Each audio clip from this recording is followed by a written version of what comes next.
It's like I can't walk on the ceiling. Oh yeah, got me dreaming, dreaming in colors I never dreamed in. Oh yeah, I let you in deeper than I let anyone else before. Filling up with my broken pieces, took them all and made them yours. Didn't know what my heartbeat needed, skipping out, no I can't keep score. When I lose my breath, boy, you got me breathing. Oh, every little thing you do, every time you hold me, take me higher, higher. Every little thing you do, every time you hold me, take me higher, higher. Oh,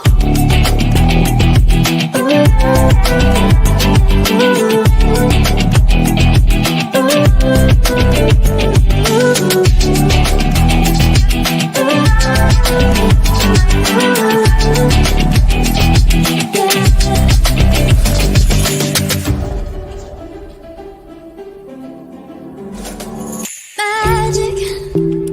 No, I'm never letting go. Now that I have it with you. When you kiss me, it's like the stars fall out the sky onto my heart to cover up what I don't wanna show. I let you in deeper than I let anyone else before. Filling up with my broken pieces, took them all and made them yours. Didn't know what my heartbeat needed, skipping out, no I can't keep score. When I lose my breath, boy, you got me breathing. Oh, every little thing you do, every time you hold me, take me higher, higher. Every little thing you do, every time you hold me, take me higher, higher. Oh, you take me higher, you take me higher, baby, you take me higher, you take me higher, baby, you take me higher, you take me higher, baby, you take me higher, yeah, you take me higher, baby.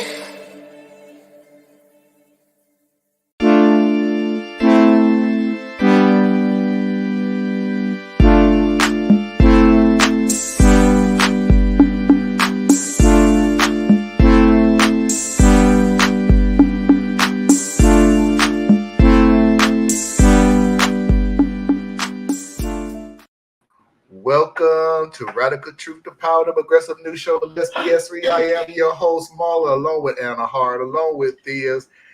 And unless you was sitting on a rock somewhere, which it doesn't matter, because even if you was sitting on a rock, I'm pretty sure you've already heard what our topic is for tonight. And that is the attempted assassination of former President Donald J. Trump. We will get some updates on it, which, surprisingly enough, I didn't find too many updates other than the name of the assassin. At this point in time, at the time of airing, the FBI and Secret Services are still at the home of the assassin. Attempted assassin. Attempted assassin. He is a confirmed murderer, though. All the other conspiracy theories aside, he's he did get one. Wait, what was that? Confirmed murderer. I don't know what that's about. What's that about? Because the father that was murdered died, yes. And then you still got two in critical that hopefully they recover. Yeah. Yes. One person did die, two in critical condition, still at the hospital. They did find two explosive devices in his car, one at the home. But again, we'll get into all of that. I'm going to treat this like a regular Radical Truth to Power show, which means if this topic goes into the second hour, so be it. Everybody's going to get to have their say until we just drain out and don't want to talk about it no more. if we do so happen to get drained out, we do have an Am I the A-hole. We do have a positive story of the week. And then we'll just roll straight into Mafia video, Foxy's videos of the week. So there's our lineup. Anna Hart, how are you tonight? Much better than last night. Thank you. I'm very, very sorry about that. It was a long and really, really intense but good in its intensity support group. And I left after 3 hours. Some stayed for even a couple hours after that. So I was tired. I was very, very tired. I think the whole show last night was very low energy. I think all three of us was just not into it. Like it's not our norm, and it happens. It happens. I don't think I would say that I was tired. More just mentally, just wasn't there. And I'm a little better now than I was yesterday, which is crazy because you should have been. Theas, how are you doing today? Oh, I'm compared to yesterday. I'm all right. Better than yesterday, but still just tired. But I'm all right. All right. Let's see who we got out there. If you haven't already, please go ahead and hit that like button. We would truly appreciate it. Meanwhile, while we're at it, Parker checks in to say, just wanted to say real quick, Biden is expected to give a speech from the Oval Office at 8 p.m. I'll let you all know if anything notable come from it, but I'm sure we can expect what he's going to say. Yeah. Me and Anna was, oh, wait a minute. He just came back and said, thankfully, former President Trump is not seriously injured. LOL, not former. No, he meant to say that. Former Trump. So, I'm glad you brought that one up, Parker. This is something that's just annoying me so much. Like, on one hand, you have Trump and all that comes with him. But now every word that Biden says is poured over like it's a doctoral thesis. Ooh, he missed a word here. Ooh, he said this person's name or he said the wrong date. And I'm like, that's other normal. Guy does this on the regular, and we all do it periodically. And none of us are under the pressure of everything riding on everything we say. And if you've ever done public speaking, the more you focus on your words, the worse you get at it. It's just, we are so dumbed down, it's agonizing. Like, we don't want we want a primetime entertainer. And that's why the cat's still in the race. We still live in a society, which is the most asinine thing I'm ever going to say on this show, where we literally want the most polished individuals to be at the top of the food chain when it comes to the government. I'm going to break something new to you. We have yet to have one. No, we don't want that, bro. What we want is like make-believe. We want the polished person you're talking about, but we also want you to be relatable. We also want you to be down to earth. We also want you to be the guy next door. We also want to make sure you're not a woman. We also want to make sure that you colorblind. And it's just like, we don't know what we want. We want to be entertained. Yeah. Biden's boring. And so Trump is entertaining. So people are actually giving him a chance because he's not boring, because he's not a politician. I'm sorry. I'm in the minority here, but I'm thinking if you're going to be the president, the highest ranking politician in the country, I want the super duper politician. I want you to be so boring and so solid on your facts. I don't need to like you. I don't want to dislike you. But I don't need to like you, right? I mean, I don't want to hang out with the president. I want the president to be like super smart and super on their stuff. That's just crazy to me. Yeah. Hmm. And yes, Foxy, you're absolutely right. Just do your job. I don't think we're asking too much. We're not asking for that though. No, we're asking, like you said, to be entertained. We want to look at the Republican Party, the MAGA sits or whatever you call. Which, okay, off the bat, right there. Can we stop having to always name groups like this is the 1960s Motown, where everybody has to have their own group name? The MAGA sits, the squad. We got all these. Hey, can you just go up there and do your job as individuals? And if you agree on something, cool, dandy, that's wonderful. But you're not the stylistics. I don't need to be entertained by you. I don't need to see your speech where you're going off on somebody and then turn around. And I know it's the first hour, but it's a better way I said it. You turn around and get these beautiful, hot speeches that everybody plays on YouTube 2 million times and then don't do a damn thing afterwards. You know what? This is why we do it. This is why they do it. We do not reward competence, we punish it. All right. So if you go in the office and you make too much of a disruption actually trying to do something, we will warp who and what you are and make you into an enemy. We want someone that is going to tell us what we want to hear, that's going to stroke our egos and say America is exceptional. America is number one. America is safe and secure. The State of the Union is great. That's all we want. Because if you go in there, and I'm going to say this real quick, and I think I've said it before, you go in there and you actually deliver Medicare for all or universal health care, whatever your chosen term is for it. You go in there and you do that.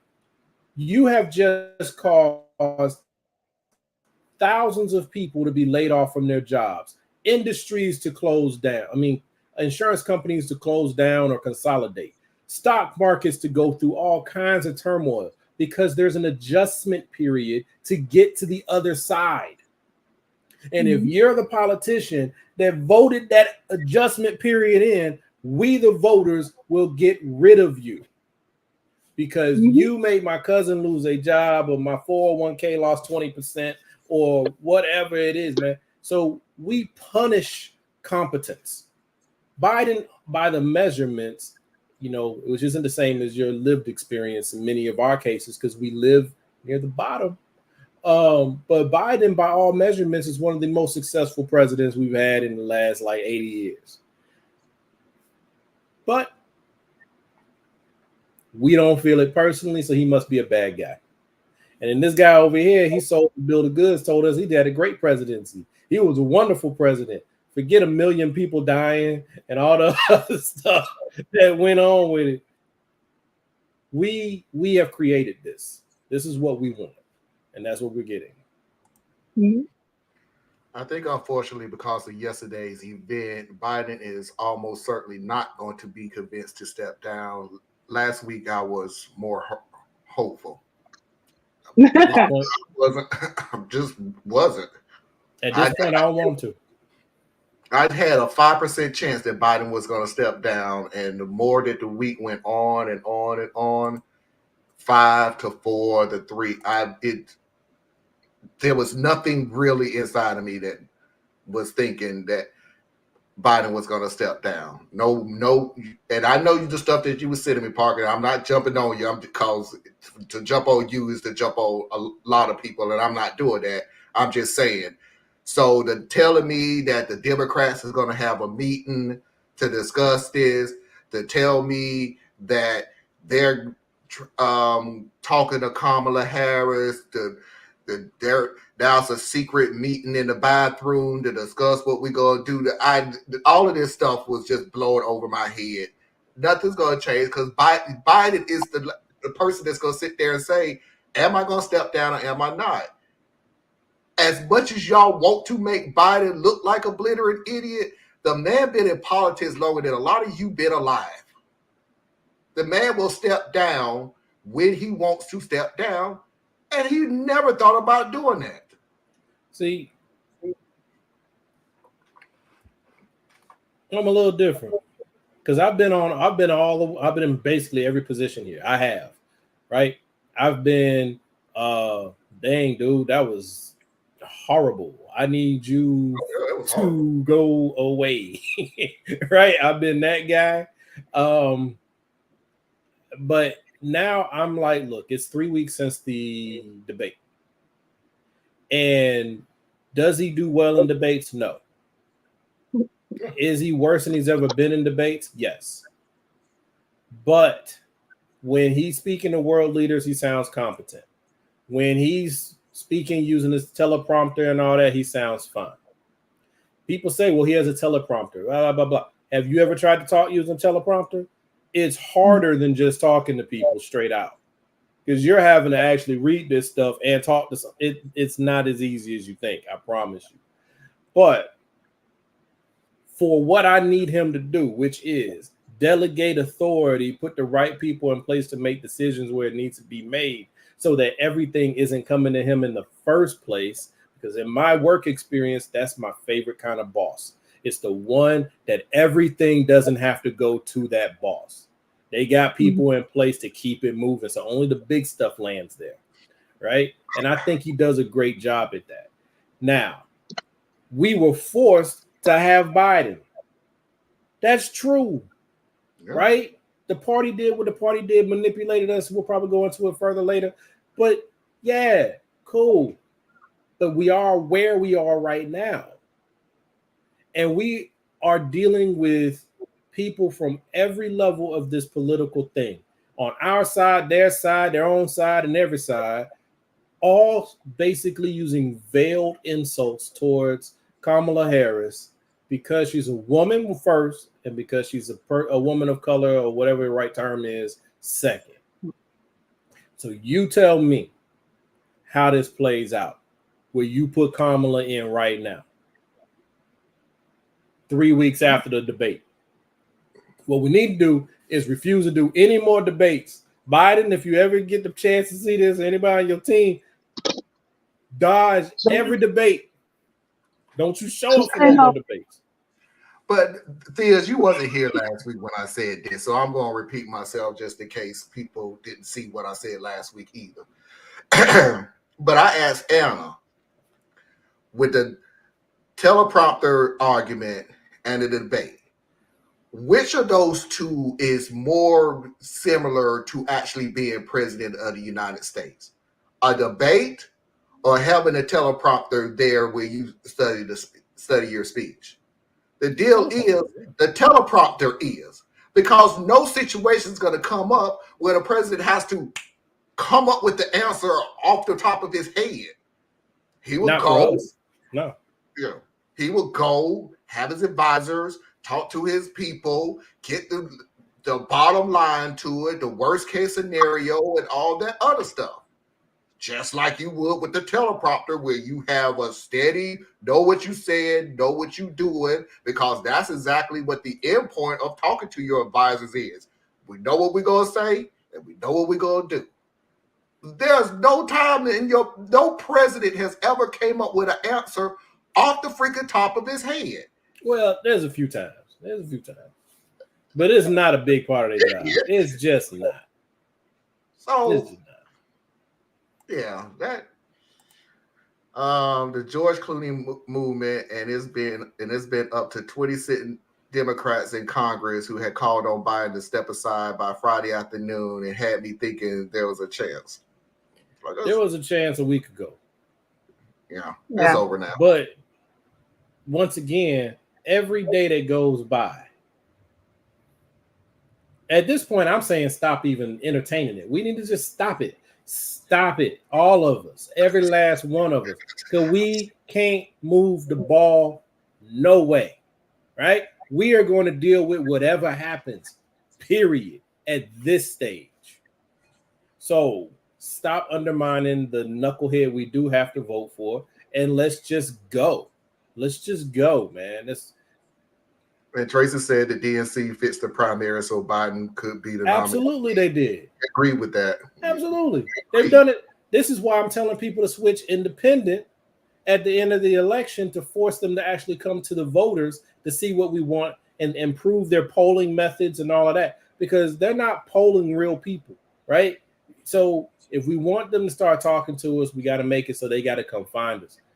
The Democratic Party has what they rigged this. Well, rigged. It's their thing. They can't rig it. It's theirs. But they played this game with this primary. They played it last one with Hillary and Bernie. They played it the one before that one. They this is what they do. So, yep.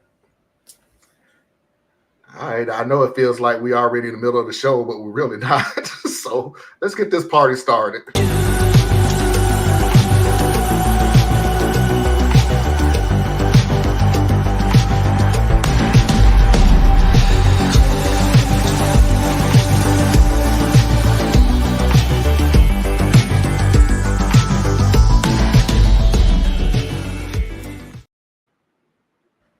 All right, let's go ahead. I'm going to take a different approach to the attempted assassination because I know we've all seen it over and over and over again, even when they was, I hate to say introduction because it's like I said, it sounds like a show, but even when it was happening, they kept showing the same thing over and over and over again. So what I did was I found a video on how the attempted assassination. And by the way, I had to cut out the last 3 seconds of it, and I'll tell you why at the end, but how the attempted assassination happened.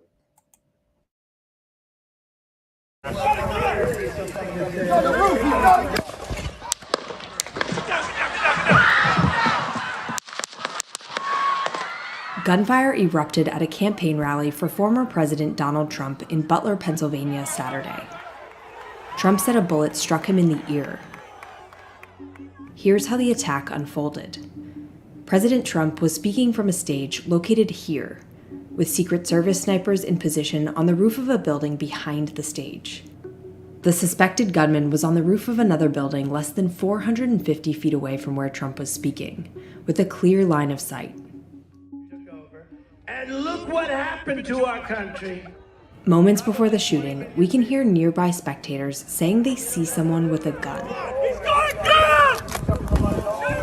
At the same time, while Trump speaks, the Secret Service snipers can be seen facing the gunman's direction. We see the agent on the roof pick his head up just before shots ring out at 6:15. Secret Service agents rush to pull Trump to the ground.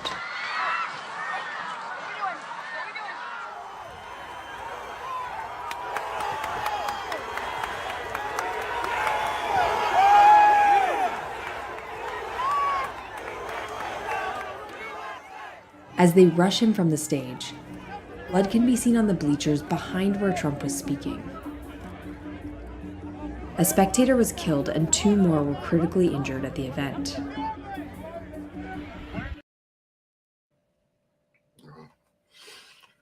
So that is going into exactly how everything is. And I thought I cut out that last portion, but I didn't. But I'm sorry. Y'all have to stop putting dead bodies on air to make it your feels. Was there a dead person? I missed it.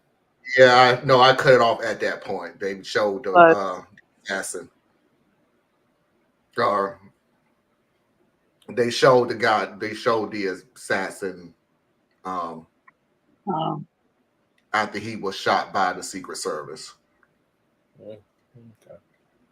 So anyway, so that's how all of that went down. He not much. The murderer / attempted assassin name is Thomas Matthews Crook. 20 years old.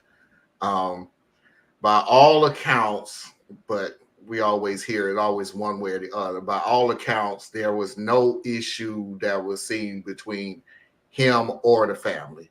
As far as we know, he is a registered Republican. However, in 2001, he did donate a small donation to a Democratic, I don't want to say party. Candidate. It was like But- $16 or something like that. Yeah, it wasn't very much, and it was and it was to some group within a group, but it was on the Democratic side, so it was hard to read what that was saying. As far as the family dynamics was, he was a Republican, his mother was a Democrat, and his father was a Libertarian.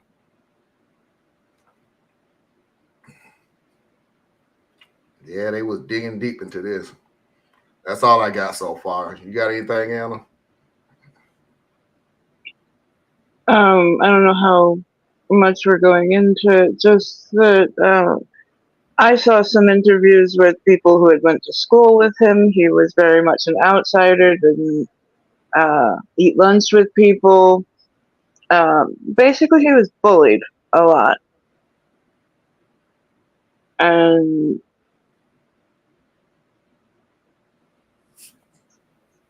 I don't know. I don't want to speculate too much because this is still coming out. So I'm going to wait to hear more. Parker is coming back. It was $15 to the Progressive Organization. Okay, thank you. I could not remember what it is. You got anything, Theus? Because you need to go to bed. No, dude. Well, one of the reasons I look like this is because my camera angle and all that. But look, this is not me saying nothing about either one of y'all. You know, I love y'all and everything. It's my frustrations with the entire fascination and the way we approach things. Right? It's literally just happened. Just happened. We don't know nothing but what we saw. That's it. That's it. You know, FBI is going to be digging into this. Secret Service is going to be digging into this. Most of what happened will never even be told. Most likely just because it involves a former president and it involves Secret Service procedures. And it involves all that stuff. So there's a good chance we might not even get the pieces that we think we want to know. The guy who attempted to kill him, once again, we're only going by what we were told even there. And I respectfully don't care half an inch about any of his background. I don't care if he gave $20 to a Democrat one time.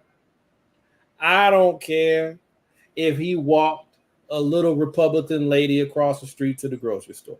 I don't care because it's irrelevant. It literally just feeds more of the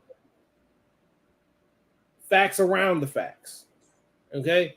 Fact is, somebody, for whatever reason, which hopefully we'll get more information on, is usually people who are this disturbed or in this mentality, they start leaving stuff behind and you start finding stuff.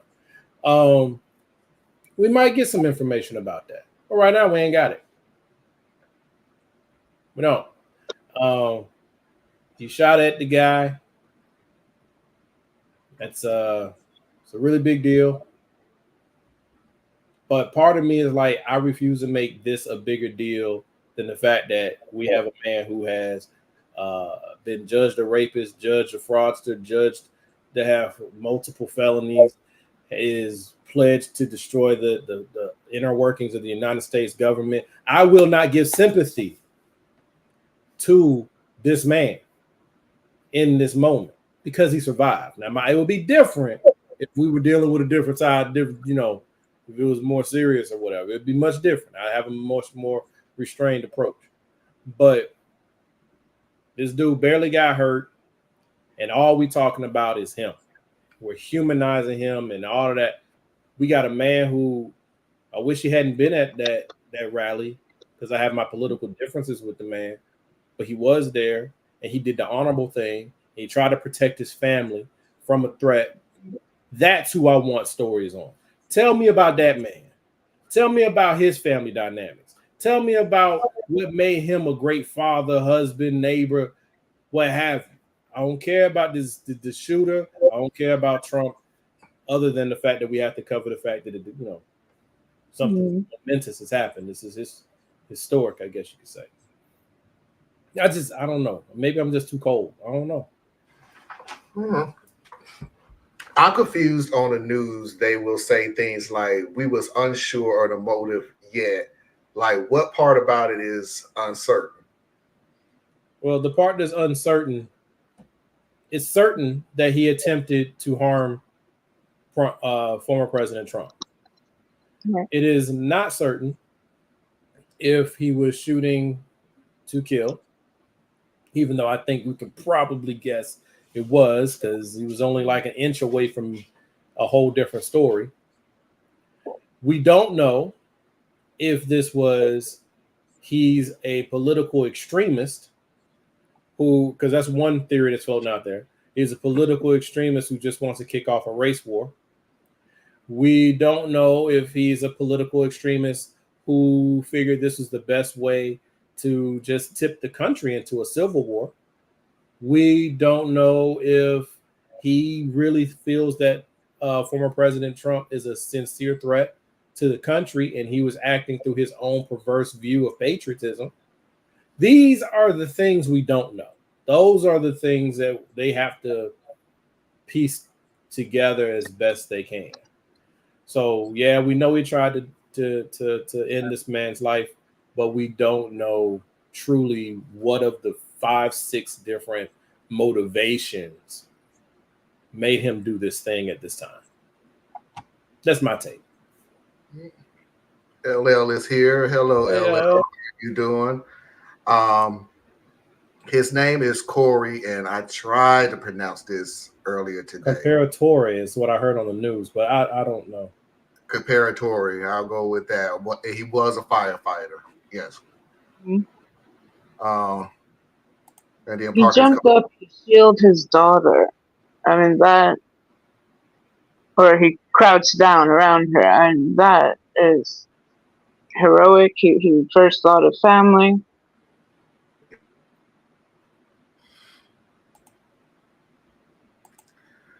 All right. Well, even though Theus has given us his thoughts on Thomas Crooks, I still got. I will try to refrain. That's okay. I'm just showing you the videos I got. And to be honest with you, you're absolutely true, because this is all I found, and it's really not giving us anything we've already haven't heard. But so I'm gonna play it anyway. Take a look at what happened. Secret Service agents swarmed former President Donald Trump and rushed him off stage after a gunman fired shots during his rally in Butler, Pennsylvania. We had what we're calling an assassination attempt against our former president, Donald Trump. It's still an active crime scene. Trump said he was shot by a bullet that pierced the upper part of his right ear. On his Truth social media platform, he wrote, quote, "I knew immediately that something was wrong and then I heard a whizzing sound, shots, and immediately felt the bullet ripping through the skin." A New York Times photographer captured this image of what appears to show a bullet racing by the former president's head. The FBI identified the gunman as 20-year-old Thomas Matthew Crooks of Bethel Park, Pennsylvania. They say he fired shots from outside the secure cordoned area of the rally, atop an elevated structure. He starts shooting. Bow, bow, bow, bow. About 4 to 5 shots rang out. Law enforcement converged on Crooks' family's suburban Pittsburgh home overnight. They asked us to leave our house. They told us it was a state of emergency. No warning. They just knocked on the door in the middle of the night. Officials say the gunman fired 6 to 8 rounds from an AR-15 assault rifle before he was shot and killed by a member of the Secret Service counter-assault team. The FBI called it, quote, surprising that he was able to fire at the stage before he was killed. We do not currently have an identified motive, although our investigators are working tirelessly to attempt to identify what that motive was. Last night's rally in Pennsylvania was former President Trump's last before the Republican National Convention gets underway here in Milwaukee. Right now, plans are underway to expand the security perimeter around this venue. President Biden spoke with Trump Saturday evening. He condemned the attack. There's no place in America for this kind of violence. It's sick. It's sick. Trump was treated at a local hospital. He returned to his golf club in New Jersey early this morning. Okay. And sorry, go Was ahead. the sound cutting out for anybody else? Anything other than the reporter was very low. Yeah. Okay. Oh. Yeah, that was the video. Sorry. No. Okay. I know I'm going to go on a tangent, and me and Anna was talking about it earlier. And Biden, you have said this on several occasions. I just wish you were sincere when you say it, but you're not, because you have to take the higher ground. There is no place in America for this type of violence. Dude, America was founded on this type of violence. You don't believe me? Ask the Native Americans. I think it's sincere. I think it's very sincere. He can be sincere about it, but the statement isn't sincere. It's like, okay. Here's what I say. Okay. America historically is extremely violent. America currently is extremely violent. America is extremely violent. Okay. Yeah. And attempts on the president's life, we've had them quite a few times. I think it's like the 8th time, I think. So I'm with you there, Marlon. But his statement isn't America isn't violent. His statement is there's no place for this violence in America, meaning we should never make this acceptable. It should always be unacceptable. Now, we can quibble on our views on that because, I have different views on violence, but that's what he's getting at. His message is there are ways to address disagreements, no matter how profound, without resorting to this. And this has gotten out of hand. That's what I take from. And I feel like he was sincere. It's falling on deaf ears, but I think it was sincere. Yet, and this is not on Biden when I say this, so okay, I hear what you're saying about Biden. And yet, America right now is dealing with a candidate who has systematically told his base that violence is needed to get America where we need it to be. Yep. Our type of America. And if by force we would do whatever it takes, aka 9/11. I mean 9/11. AKA where it sits. All right, Biden. Numbers will be hard. They're gonna try to take you from your show. Hey, look, the funny thing about it is nobody caught what the lady said at the end. That's the second time I caught it, where he said the president has returned to his golf course. I mean, what did she say? Returned to his golf. New Jersey. He was golfing. Yeah. Now I can't criticize but so much. Because if you ever go through a traumatic experience, this is a near-death experience for him. If you take everything at face value, and I have to personally, I have to take it at face value that someone attempted to kill this man. And the reason why is because I don't care how good a sharpshooter you are, that was way too close. Okay, what you would do if you were trying to stage is you would hit him in the shoulder or hit him somewhere non-lethal. That is a headshot. Okay. So he's weird. He's wired different, all taken in. But it's still, this man had to face his mortality in that moment. Okay. So he went and played golf. Personally, I get it.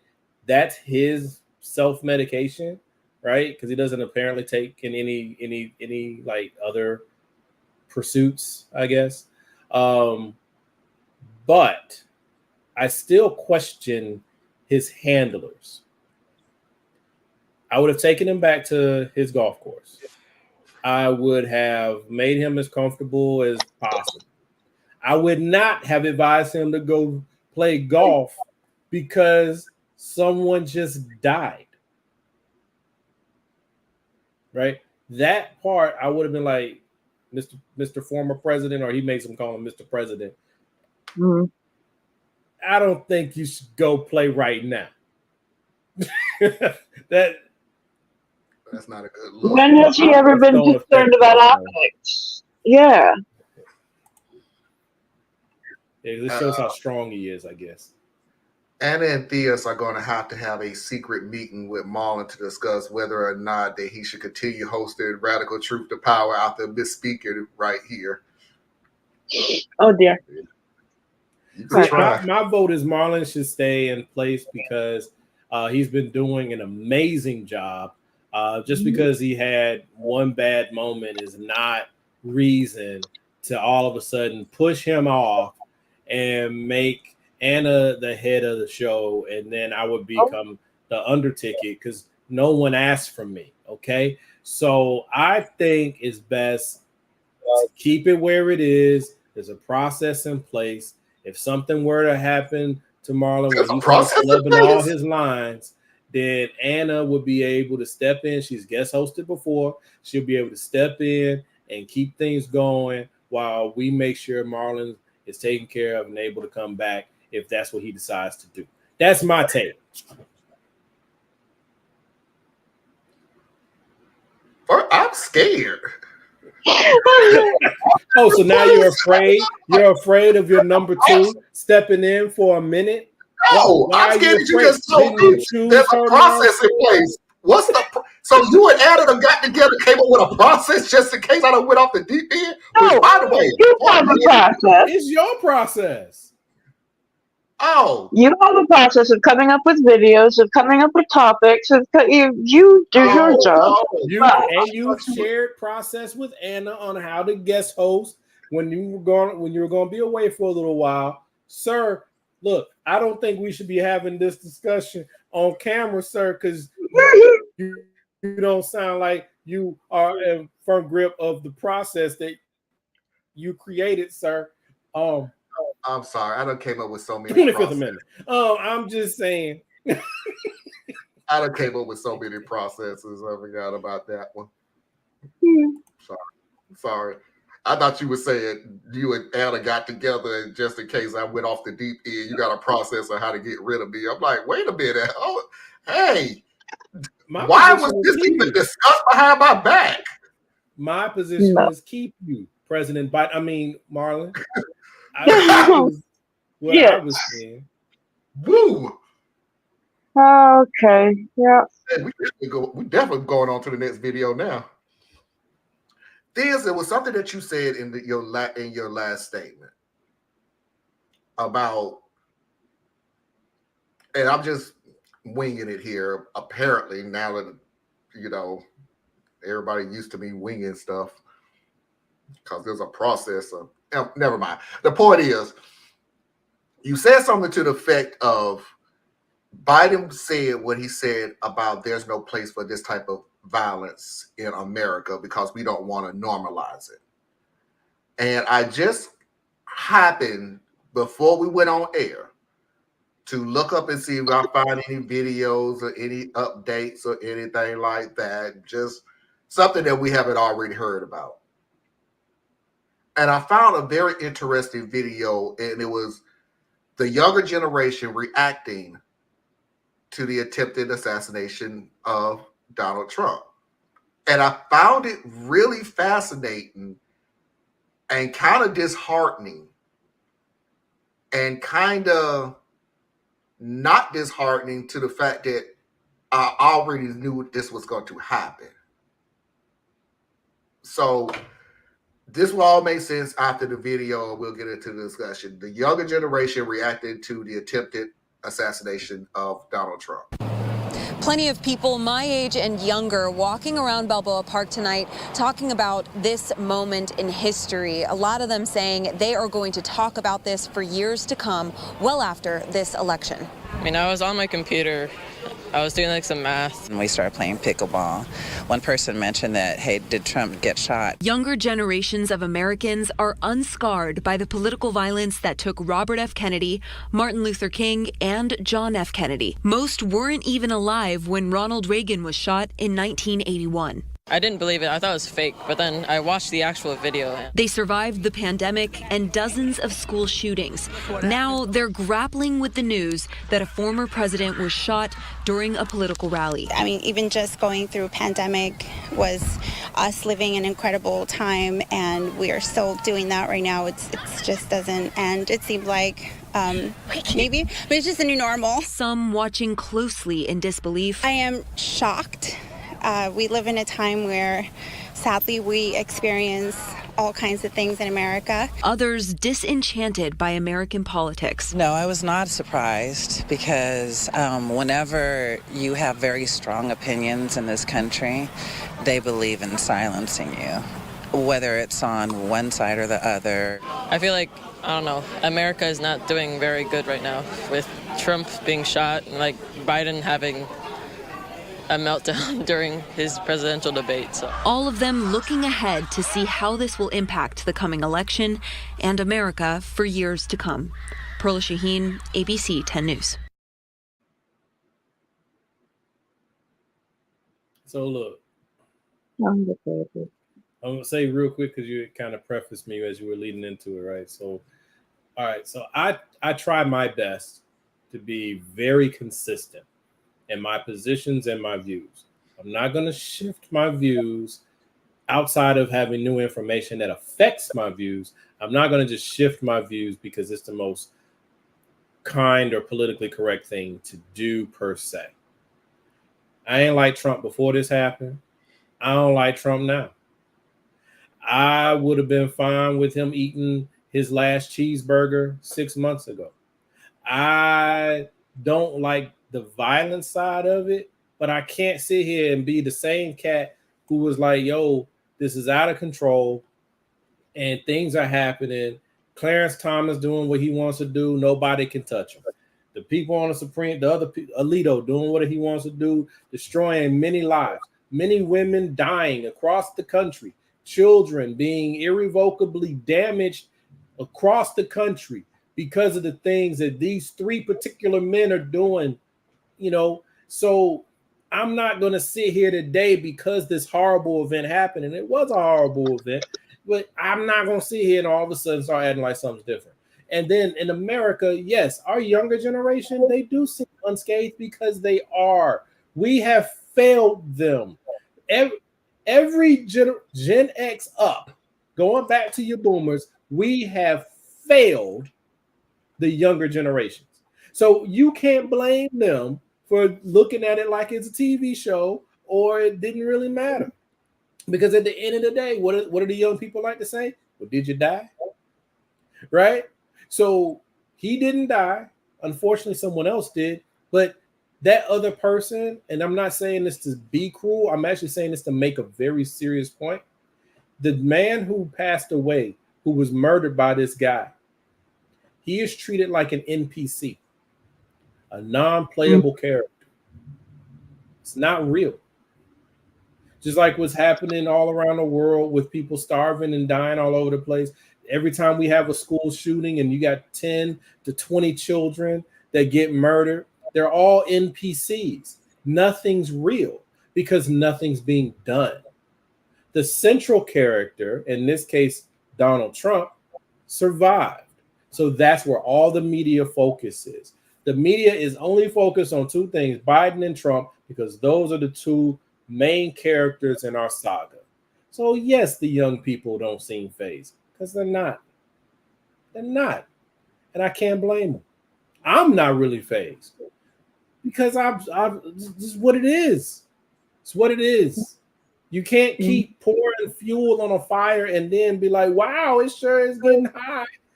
You know, I'm surprised that I was more surprised that the person taking a shot took a shot at Trump.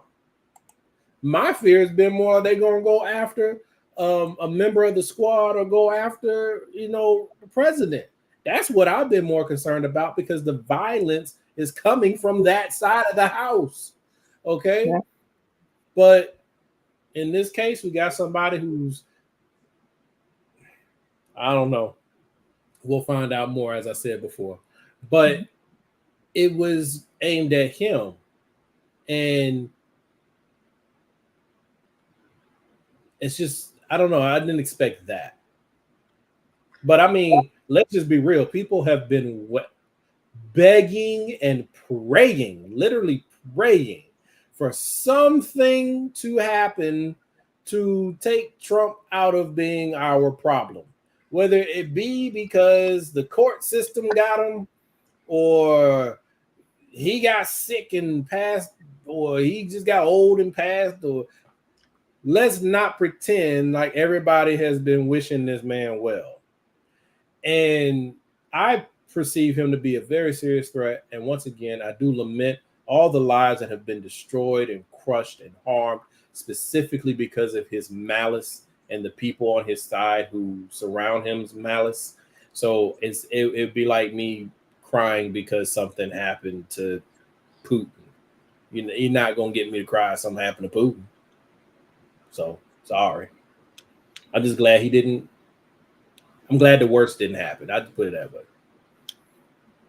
We are talking about a generation that is zero removed from January 6th.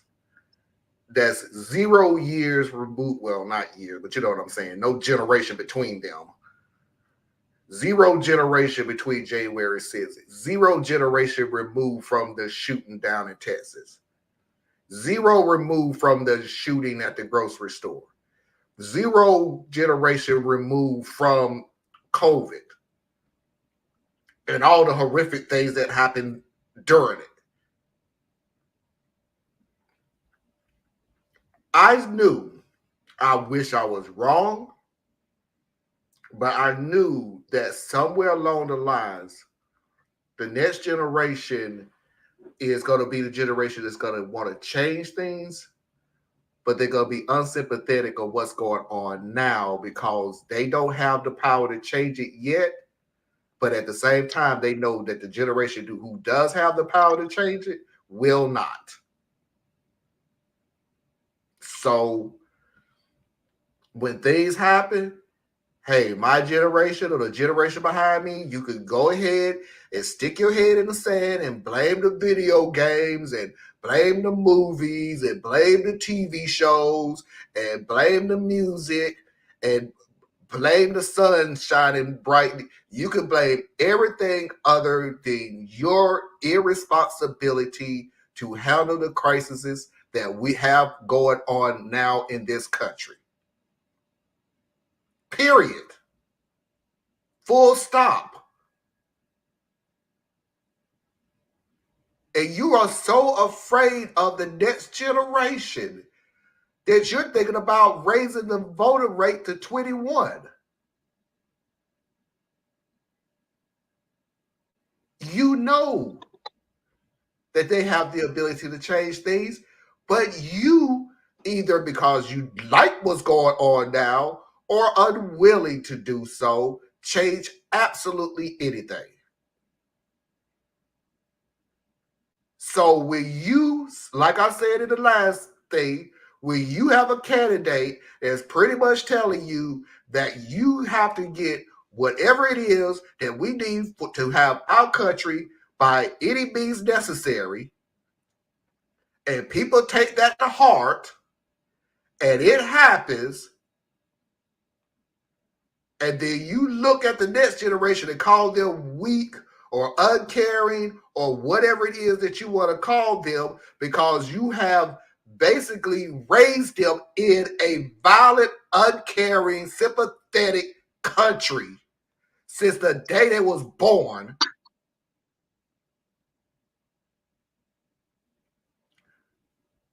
I'm with this.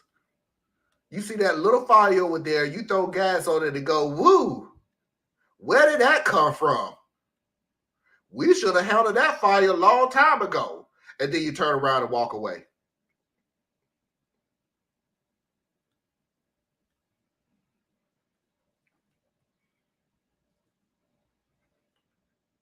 I saw it coming, but I wish it didn't happen. But Anna,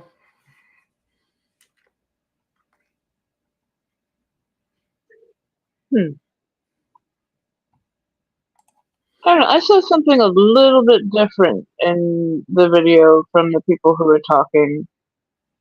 And it was just that they were saying, with all the violence that we have seen, we have not, in their generation, seen targeted violence on a president or I should say gun violence on a president in a while.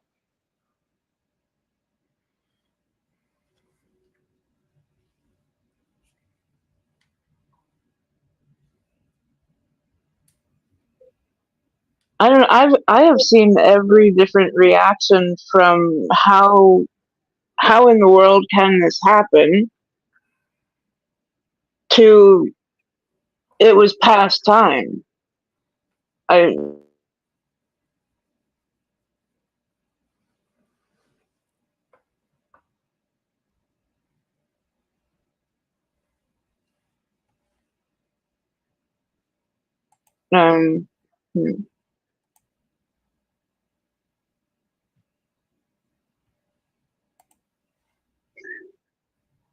It just seems to me like they're shocked, but they're not shocked. I don't know.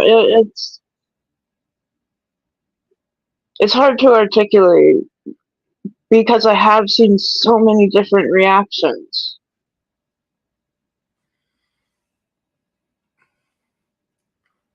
It comes off to me is that they're trying to say that they're shocked that it happened.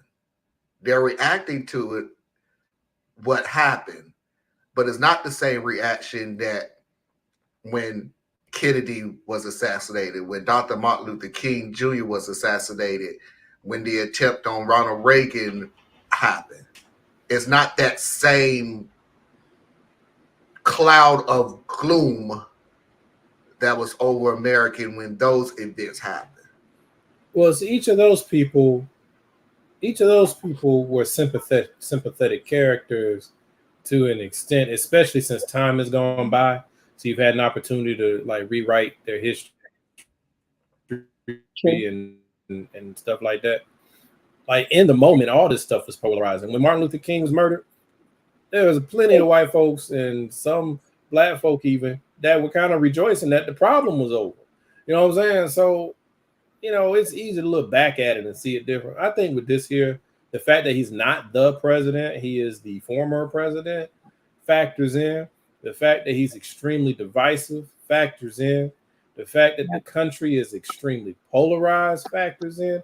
And then gun violence, just gun violence, period, is no longer newsworthy to us. It is something that is as American as apple pie. So we don't really react to it the same way. I think, like what Anna was saying, with people having so many different reactions, I think a lot of it can happen from your viewpoint or your vantage point, right? So if you've never been touched or impacted by gun violence, you're going to have one kind of response.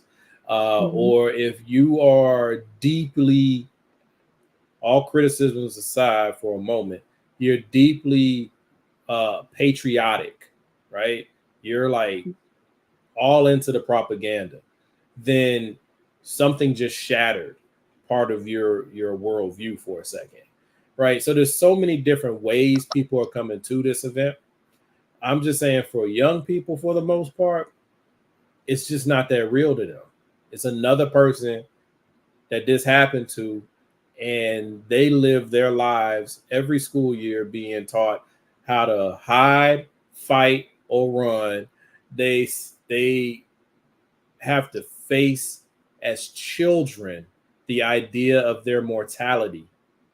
They have to face as children that once they leave the house, they're no longer protected. So the world itself is an uncertain place to a lot of young people. When I say young people, we're talking like 30s down, right? So all of that, I think, comes into it. Where I get frustrated about a lot of things. But one of the things I get frustrated about is people don't want to look at reality. And I get really annoyed when people won't look at reality. So when you're one of the people who are just like, I just can't believe that this happened in our America, shut the hell up. All right? Because you are chosen. Have you met our America? Right? You are willfully blind. You're willfully blind. And I don't like you just because of that. Because you just need to, for a second, look right at something. And America doesn't know how to look right at something. If it's too uncomfortable, we look around it or we find a way to rephrase it. This is America, folks. Okay? We had a violent attack on the Capitol building on Congress. All right, that's what it was. It was a violent terrorist attack on Congress on our soil, in the course of which police officers, more than 140 of them, were seriously injured. One died within 24 hours due to the events. I think one or two more allegedly committed suicide because of the stress. You have all of that. You had the situation where the guy with I'm called the ice cream van. It wasn't an ice cream van. It was a white van with all kinds of crazy stuff on it that wanted to go and take out Hillary Clinton.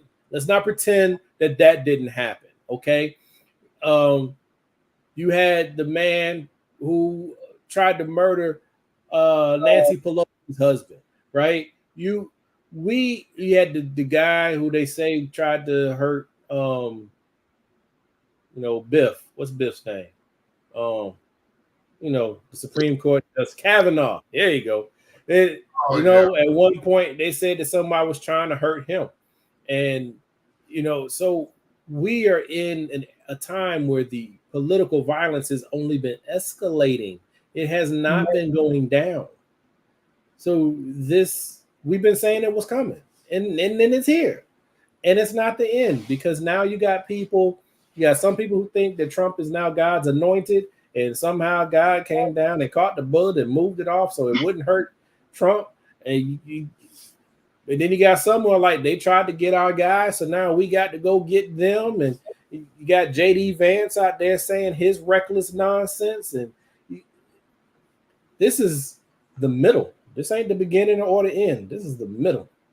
So, and now we got a whole week of the RNC having their convention, and oh goodness, what's going to come out of that? And by the way, we're off next week, so I was a junior, and that's the last weekend of the month. Oh, okay. I was in high school when Trump was first elected. I think, good Lord, you was a junior in high school. I think most people begin to think of politics as a joke or unserious. I agree with what Theus is saying. At your age, honestly, Parker, you're not common, right? So there are a lot of you, because a lot of your generation had to become politically engaged because of the climate, mainly because of the school shootings and all of that. So you were forced to grow up faster, some of you, but it's natural for those who are coming of age to not take it seriously. That's part of our frustration right now. Yeah. That's why we're begging people to vote right now, because they don't take it seriously. They like to scapegoat the young people, but it ain't them. If the young people kept doing what they normally do, which is show out at about 30% compared to where they should be, but all the grown-ups actually participated like voting in our democracy mattered, we would take control of every election. LL said the money wouldn't matter. Thea's nerd is showing, and I don't know what that means. You said something. I'm gonna take that as a compliment. Do you think any of the Secret Service or other security that were at the event will be fired after this? They may, but we won't know about it. Yeah, we shouldn't. We shouldn't know anything about it. And Parker, you're right. I misspoke. This weekend coming up, or next weekend, we are on. It's the following weekend we're off. I thought we was deeper into Yeah, we ain't even halfway until tomorrow, bro. Sorry.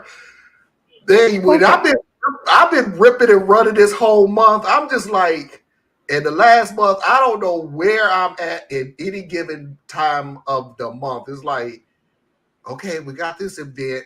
Now next week we got this event. Then the week after that, we got that event. Then you get to breathe. Anna, all right, we gotta keep an eye on Marlon. You know, his memory don't seem like it's due. Okay. My friends call me Biden.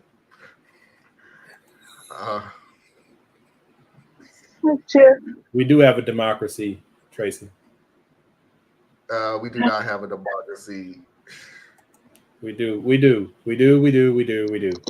And I'm loosely using we because I got my issues with America, but democracy just means the voice of the people. Okay, and what we have is a representative democracy, which means we vote for representatives. Now, the American people, the voters, do not take our responsibility very seriously. So we have created the representation that we have.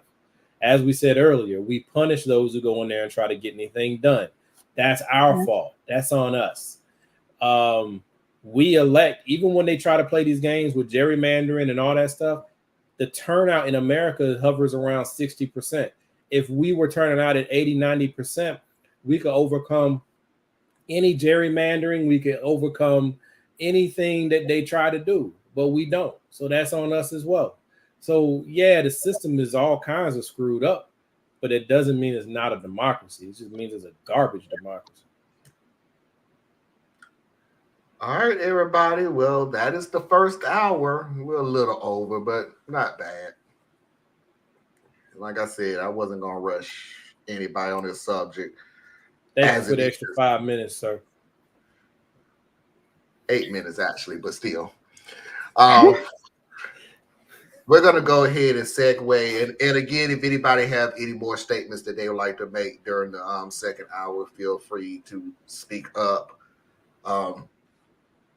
I'm bringing Radical Truth to Power back to exactly what I designed it to be, for a serious discussion on what's going on in America, not a bunch of Reddit stories. So we can get our giggles all for or our anger out on people we don't know. Is that what's I think you have the question. Theus? I'm sorry. Yes, sir. First thing, I don't know what your shirt is, but it looks mad cool to me. I like your shirt. But second thing, I was gonna say, since you said we're not limited on serious conversation, what we've done all this time is we've really diagnosed and given our opinions on stuff, but on what we've seen. But I have a question for either or both of you. Given what has just happened with Biden, right? So the last 3 weeks and all the stuff with him, and then what just happened with Trump, plus the stuff leading up to this.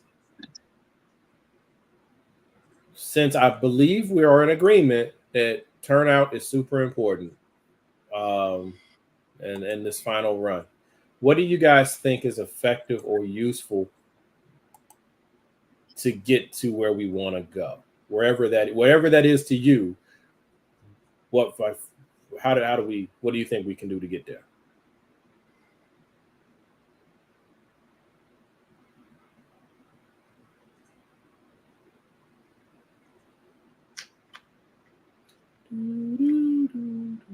Can you say that again? All right. Yeah. I'm so confused.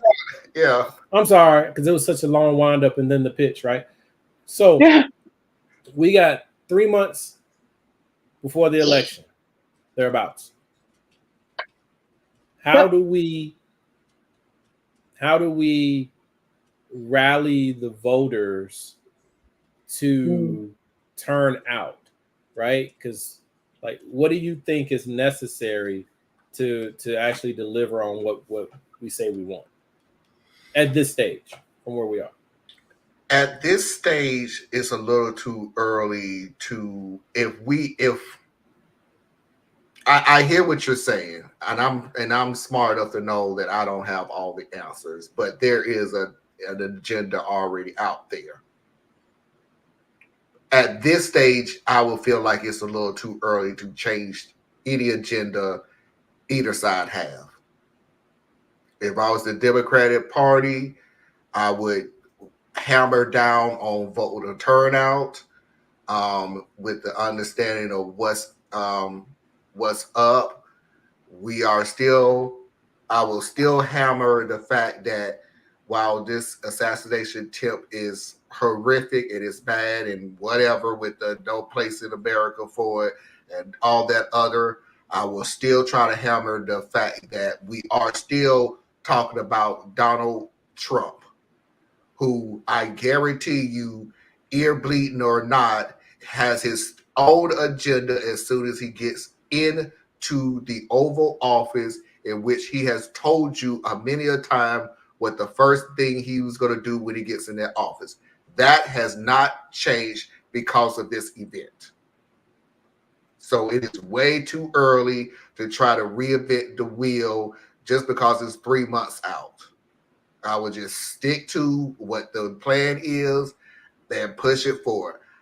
The Republican Party, they're going to do what they do. We already predicted they try to blame it on the Democrats and the liberals and whatever. That's what they do. So they're very predictable because that's all they know to do. That's not a put down. I'm sorry, but sorry, you haven't did anything since 2000 new. Your game plan is very easy. Other than the fact that now I'm getting word that not only is Trump sitting here saying he has no idea what Project 2025 is. He's never even heard of it until it came up, even though half of your cabinet is the author of Project 2025. So even if you don't know what it is, the people that you finna put in place in your cabinet, if you get elected, do know what it is. So look at Agenda 47. It's basically a mirror image. But yes, if I understand your question correctly, you're asking what are we personally, what can we do? Is that? Well, not even necessarily personally, but just to kind of narrow it down a little bit more, because I guess that's too vague to throw at y'all. But I've had a few interactions with what I would deem to be young voters. And one of their frustrations, why they continue to blow off Biden and the party and all of that, is what about me, right?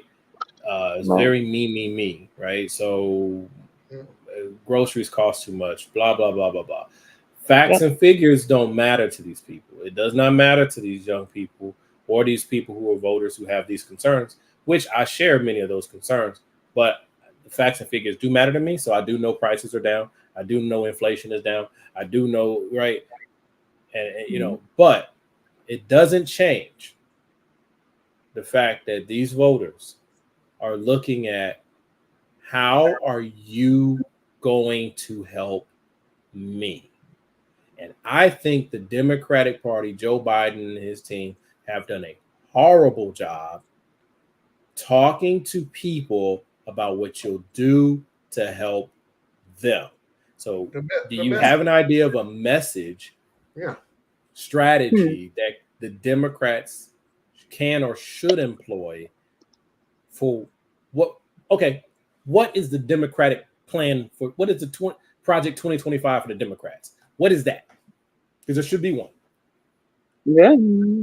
I agree with everything that you said, Theas, and I can come up with everything that the Democrats should do to reach out to the Black community, to the Latino community, to the Asian community, to the young generation. They will not do it. So my plan is, and this is not putting myself down.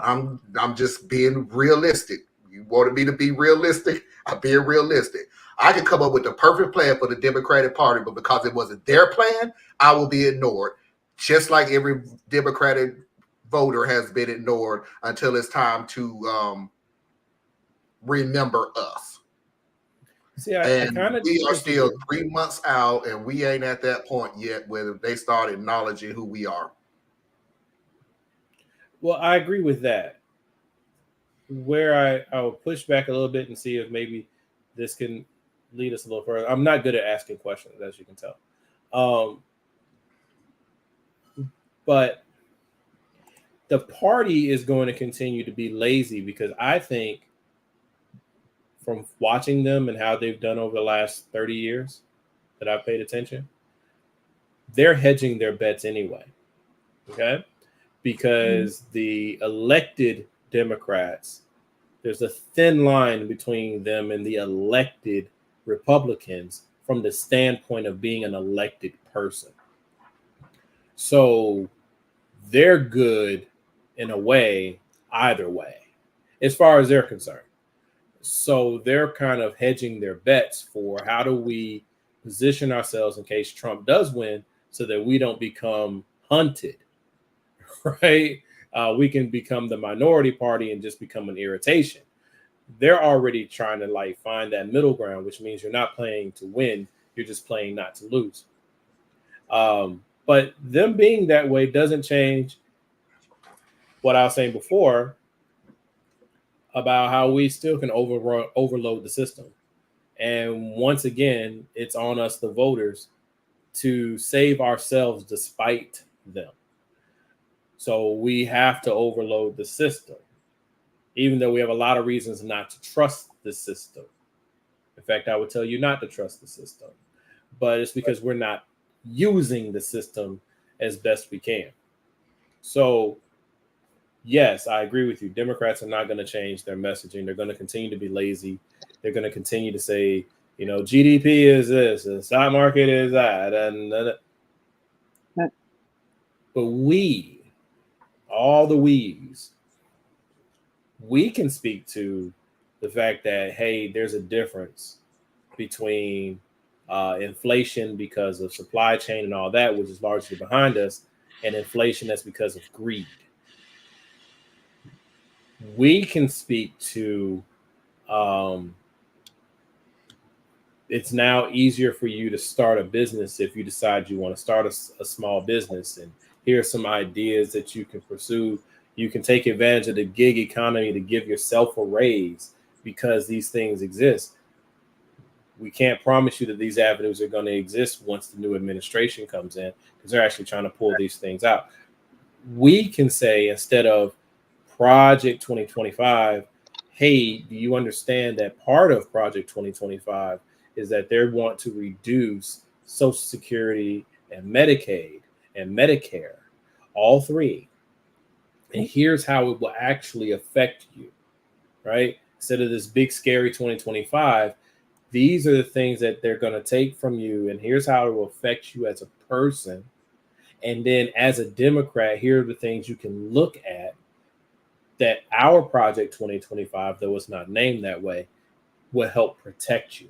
Like, I'm just trying to figure out, how do we begin to talk to our people, or are we just going to say, Well, let me jump in just real quick on the Project 2025, because I really want somebody to do this, even if I may have to do it myself.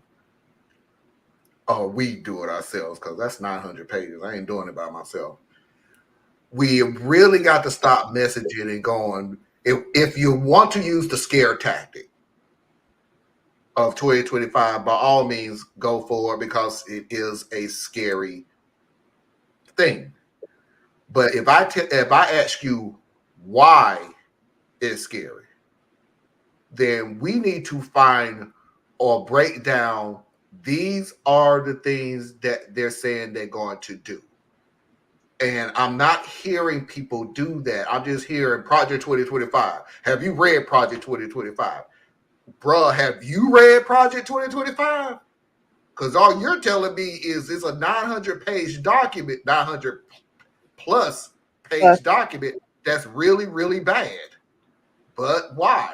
And by the way, not only am I saying this to say, break it down into elements, meet your audience where they're at. Don't use the big things, big words, big slogan, remembering history and everything. No, tell them, if this happens, this is what's going to happen to you. And if it does happen, we don't know how to bring it back. Yeah. Or at the very least, we don't know how to bring it back quickly enough where it doesn't have a permanent effect in your life. But you have to give them bullet points on things that, like this, what you said. How does it affect me? To just sit there and say Project 2025 is not okay. It's a scary thing, but why? Well, that's just it. Like, I think, and you made some excellent points there. Where I'm really looking for people to do is, we need to take, and I'm talking to myself here too. We have to be the type of leaders we say we want. We've already seen that the people who are elected ain't doing the job. So that means we need to get new people in there. So now, okay, we need to get new people in there. We need to look at the process that exists. How do we affect that process to get more people in there? Being despondent and saying that it is going to be what it's going to be, that actually delivers you less of what you say you want than more of what you say you want. You have to be willing to try and lose in order to have the chance to win, but we are gotten into this rut where, because we see the stakes of losing, we are throttling ourselves back from trying. All right. And so Project 2025, now you made a great point. Have you read 2020? No. You know why? Because it's written in extremely dense legal terms. But the beautiful thing about this is, we have politicians, we have lawyers, and we have very educated people who have already done all the work for us. They've broken this thing down. There's videos everywhere. If you don't know, it's because you choose not to know. There's even little short memes that break it down to top 10 things to be aware of. Pick the 2 that matter to you and go look into that, right? Like, matters to me, Medicare and Medicaid matter to me. I'm not on either one of these. But my thing about them, and also SNAP benefits, they all want to come from SNAP benefits too. The reason why these things matter to me is I watch a lot of videos and a lot of documentaries about poverty. And then I also have family members and associates that are in poverty. And I know that when you cut out the lifeline to these people, they're going to have to come to me. Okay. And I don't really have the ability to help them. So now I'm poor too. And now everything crumbles and falls down. We need bullet points. Yes, bullet points are for people like us. But for most people, what we need is to have a true series of conversations. Talk to me like a person. Just talk to me, right? Yeah. Oh, they're going to cut Medicare. What does that mean to me? Here's what that means to you. That means to you is, right now, when your mother or your father, they get of age and they're no longer able to fully take care of themselves, without Medicare, and especially without Medicaid, your family member will have to come home to you because there will be nowhere else for them to go. They won't have the financial assistance to get them the assisted living care, to get them their medications, to get them the therapy that allow them to have a reasonable quality of life, dignity of life as they move through the latter stages of their life. You love your mother. You love your father. You love your grandfather. You don't want to see them cry. You don't want to see them abused. And you don't have the ability to just stop working to take care of them.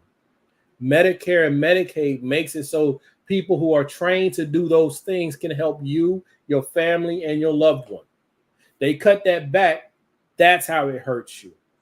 Then you say, well, what are the Democrats trying to do? Here's what the Democrats are trying to do. They're not trying to do that. I don't have to come up with a beautiful plan for what the Democrats are going to do better. Right. They're not doing that. Not doing that. You know, and then we can continue because the Democrats will at least, some of them will at least listen to your thoughts on universal health care. What Republicans are interested in listening to that conversation at all? At all. Right? So you say, well, we don't have enough voices that can do anything. The squad let us down. They're like 12 people. What do you expect them to do? So we need to send more people. Right. So it's like, have those conversations with people. People really don't know. They truly don't know. But what they know, but what they do know is they know how they feel. And if you can't give them information to help them feel that they can get something done, they will rely on their fears. And then that's how a guy like Trump comes along and he just says, I'll make it better, but never tells you how. And I'm sorry, Marlon, I apologize. But really, I just wanted to see y'all's thoughts on how we move forward. Yeah, we always talk about what's wrong right now. I'm like, how do we get over there? All right, everybody, let's go ahead and get into the second hour. Thanks to Theas, we're now 27 minutes. Oh, we counting time now? We counting time? I thought this was Sunday. I thought this was just for you. And before we even do that, guess who has decided to bless us with their appearance? Afra Singh, how you doing? Hey, babe. And Jamal Bowman lost in the primary 3 weeks ago. Yeah. He did that to himself. Yeah. I'm sorry. And I'm not talking about the whole Israel thing. He just did that to himself. He did not play the game right. And the voters did not show up to back him up. Mm-hmm. They left that man out to dry. Yeah. I'm just throwing my hands up in. Okay. Don't. Never mind. I'll get into another rant. No, okay. Okay. We're gonna go ahead and go on into the second hour with Am I the A-hole? Positive story of the week, and swing on down to Foxy's video of the week. 3-minute break to reboot and refresh. And again, like I said, Radical Truth to Power is going back to its primary core. If anybody has anything to say about what we've spoken to the second, well, I can't say the first hour and a half of the show, please feel free to say something back to us and we will still discuss it. 3-minute break to reboot and refresh, and we'll see everybody on the other side. Stay tuned. Wait a minute. No, I'm not finna go nowhere. Anna, did you have anything? I'm sorry? Did you have anything? Because I'm like, did you have anything to talk about before we go to the next hour? We said, well, I ain't gonna say we. Well, no, me and Thea said a lot, so yeah. You have the last word. Yeah, that's enough for right now. Oh. It's never gonna be enough, but I mean.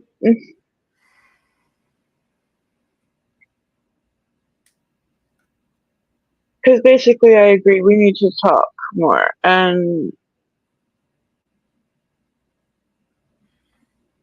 to pull out facts when people are talking from their feelings. You know, yes, you feel pain at the pump, you feel pain in the grocery store. It's not the whole story. We can point that out. I think one of the best things really that would help our side is making sure other people have a plan to get to the polls, or you know, in however way you want to vote. But do you have a ride? Do you have a mail-in ballot? For me, the Washington State is very good at its voter turnout because we have mail-in voting. It's a very simple thing.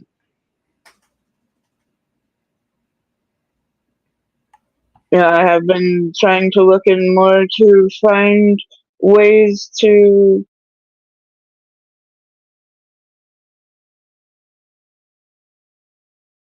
get more people engaged, because I was one of those later teenagers who was like, I don't see what voting in the presidency does. And it took a couple of years, but like Bush v. Gore, I didn't vote then. I was like 18 or so, and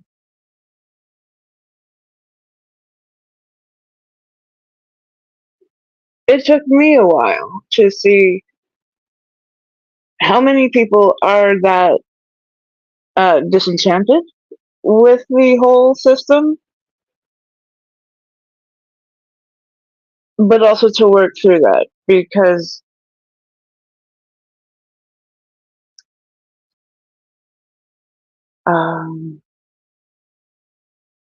disengagement is infectious. You know,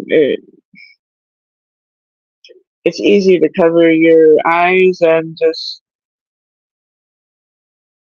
say, I don't want to look at that. But yes, if we had more women voting, if we had more Gen Z voting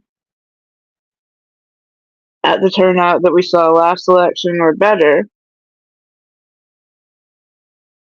we would see a lot more diversity come to our elected offices. But we need to find people where they are at. Be patient enough to listen to them, and also ask, what can I do? Nobody was around asking me that. Sure, there are plenty of people pushing me saying, no, you should vote, but why? Every time I asked that, nobody had a real answer for me.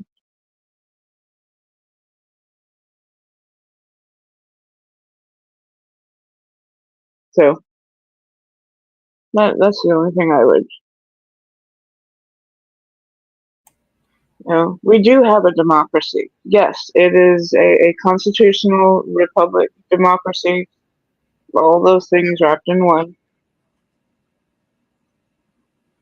But we do have a system where we have the power to go and talk to our lawmakers and tell them what we would like. The problem is that they don't hear from us enough. You know, I was one of the first people to bring up tick-borne infections to my lawmakers because it affected my life and so many others that I know.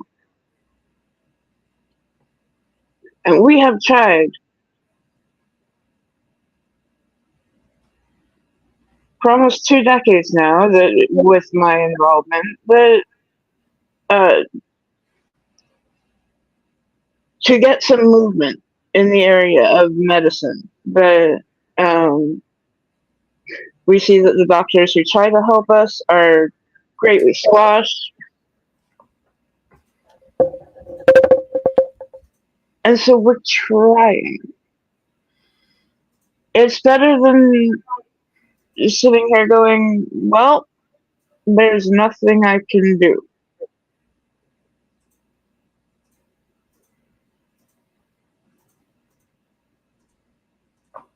That's it. I just remember you started the sentence off with, I don't really have anything to say. And then you have a lot. I changed my mind. I agree. I know these people owe here. I know who these people owe here. Anna had a gleam in her eye. It was something. I know. And I spoke that so eloquently, so I'm not stepping down, just to let anybody know. 3-minute break to reboot and refresh it. We'll see everybody on the other side. Stay tuned.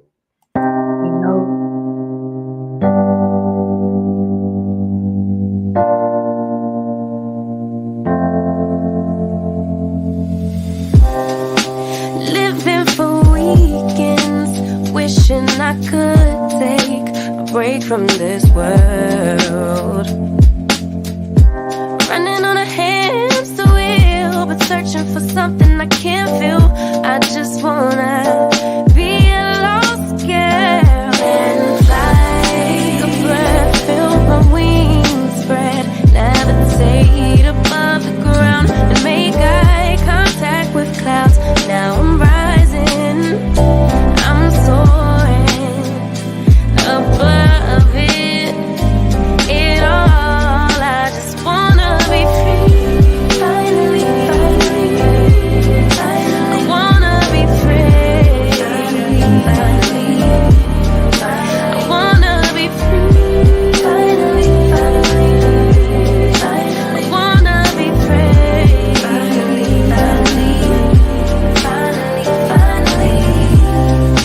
I always say dreaming, never imagined I lose my spark. Living in this crazy time, putting back the pieces of my mind. I know how to run from the dark and fly. Take a breath, feel my wings spread, levitate into the clouds. I'm so high above the ground, I'm rising, I'm soaring above it all. I just wanna be free, finally, I wanna be free, I wanna be free, finally, I wanna be free, finally.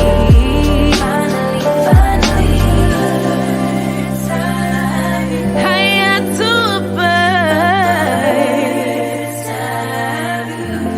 you, I'm rising, I'm soaring above it all. I just wanna be free, I wanna be free, I wanna be free, I wanna be free, finally.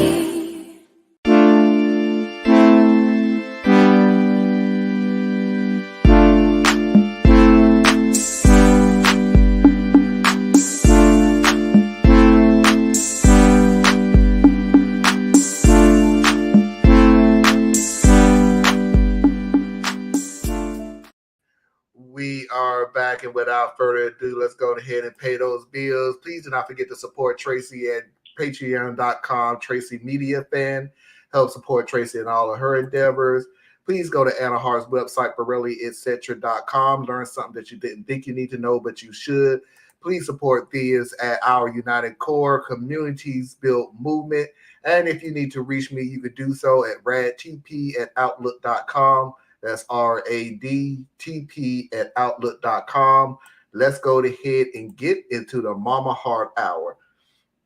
Just a side note on something. Every year, I always say, maybe I need to refresh the break music, the intro music, and the break music.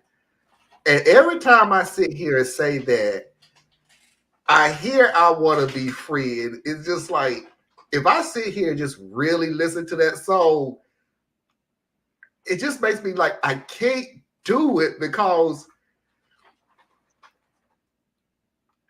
I look at the video that I put up behind that song and that time that I put that video up and what we was going through. Because remember, this was going on, that video that I put up and things like that during the pandemic. And every time I say, I need to change the music, now I'm over here just singing the song. And that last video of the young gentleman holding up the sign, "We need change," I can't do it. I just can't change that song. I just really like the song. It's like it's the baby to me. It's like I just cannot get rid of those songs. So that's to say that nothing's going to change when it comes to that anytime soon. So I'm still learning the sign language for that song. So yeah, I see you over there doing it. Am I the a-hole?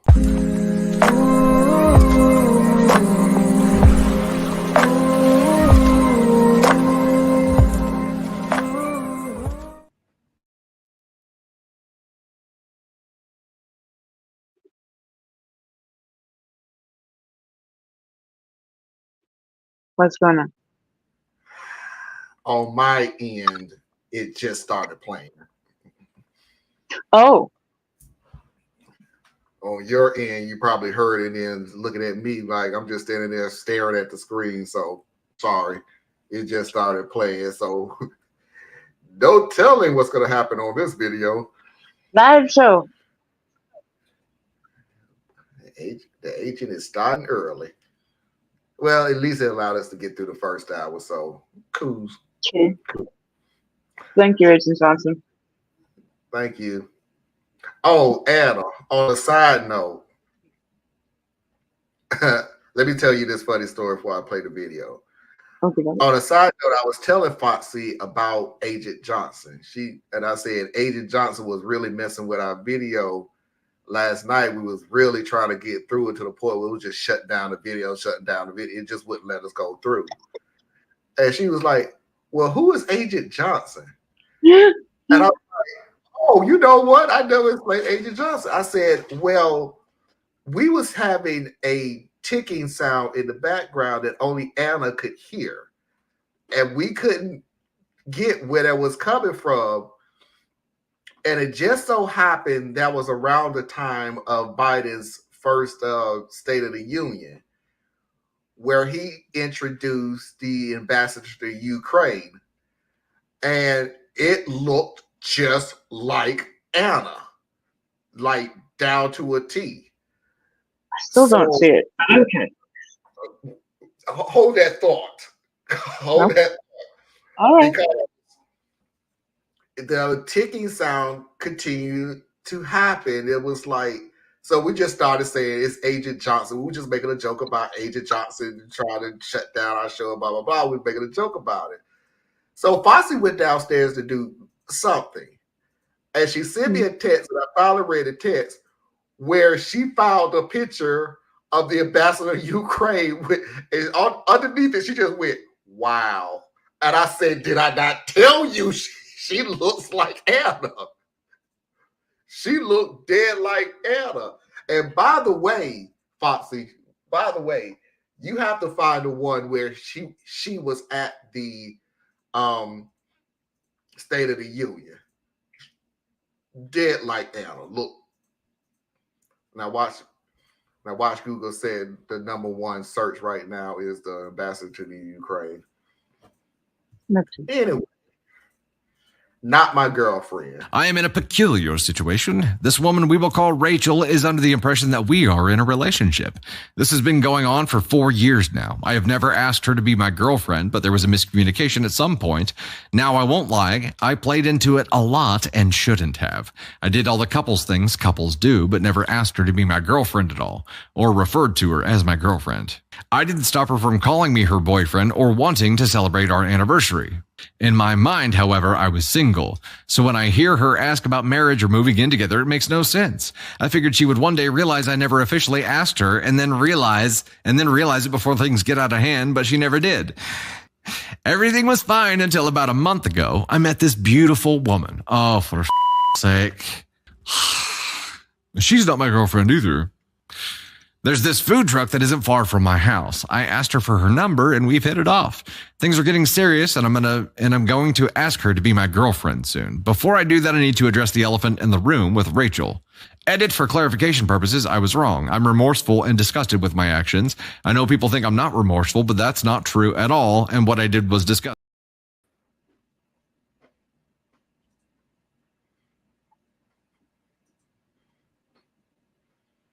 He acted like a boyfriend for 4 years, but let's not label this.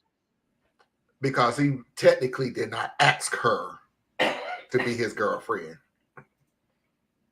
As if we're in middle school.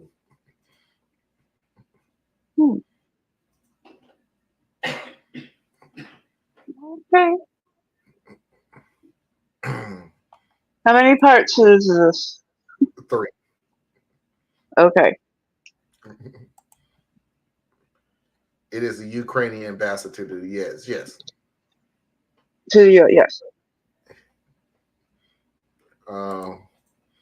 This story is already off to a bad start. Oh yeah.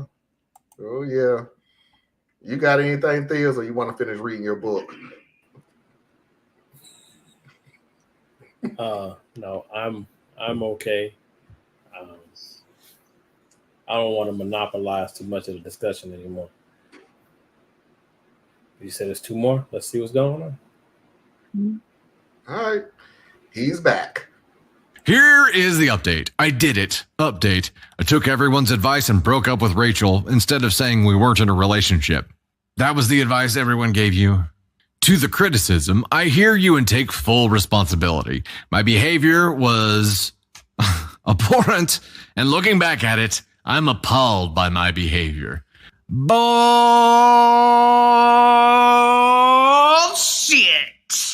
Bullshit, sir. Bullshit. The food truck girl, we'll call her Liz, and I have made it official. I've done some serious self-regulation, taking in everyone's comments, and I'm prepared to do better and become a better person. I've definitely become a better person in this experience and will use this experience in my relationship with Liz and also my friendships. As I reflected, I realized I can't change the past. All I can do is show a willingness to grow and learn. That fool issued a press conference. A press statement. A press, yeah.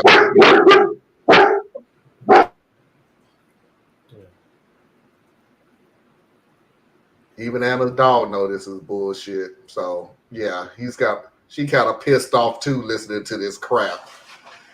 Dude, I'm just gonna move on real quick before we get to the last one, because the last one is really just interesting to me before we get to the last video. You full of shit. You have practiced this, that you know that you full of shit. You have practiced that statement so many times after being blasted that you've had that press conference statement etched in your brain.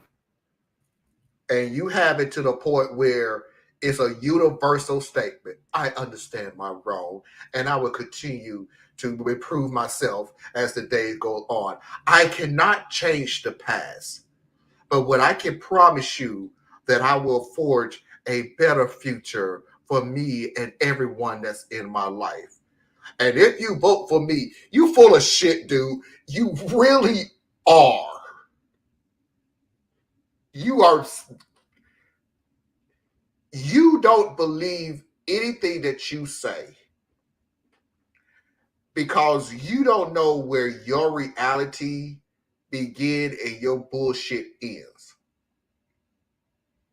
So you're just going through the motion. If it's cool and there's no problem, you're cool and there's no problem. If there's any pushback, you have your little laminated speech ready to go. And it's universal. You got to change nothing.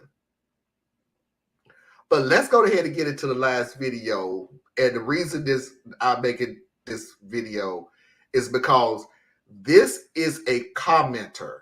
I want everybody to keep in mind that this is a man that is saying this comment to OP. Top comment here. Do you know what the horrible thing is? You're not going to be a better person because you got the immediate validation from being with Liz and breaking Rachel's heart. And I'd be willing to guess Liz is younger too, isn't she? And you've told her an edited part of the truth, maybe not overt lies, but definitely omissions to make yourself feel better and erase her into being with you because you know just how deplorable what you did was. You haven't done any of the work needed to figure out why you did such a horrible thing for so long and discarded her for a new, younger model. You're going to treat Rachel as a lesson rather than an actual person and tuck this whole thing of what you did to her in the corner of your mind because you want to protect your self-image and that you're a good person until you're forced to when someone calls you out for your shit. Men like you are painfully common and give our whole gender the bad name that it has. And let me tell you my prediction for your future. This whole thing with Liz is going to fizzle out when the new relationship energy fades and she starts to see the real you some more. You are going to check Rachel's social media, probably telling yourself that it's out of guilt and that you hope she finds someone worthy of her. But that's not the truth. You're looking for the satisfaction of being her last one. You want the validation of knowing that you've ruined her for future relationships so you can take pride in never having to be compared. You want her to be left crying and alone forever so that you can come back and pick her up as a toy. You want her to be the backup option that you can crawl back to in case this thing with Liz doesn't work out. You're going to absolutely go ballistic when you see her moving on. You'll try to brush it off by saying you're happy for her, but that you know that you're not. You're hurt that she can move on because it hurts your small, sad ego.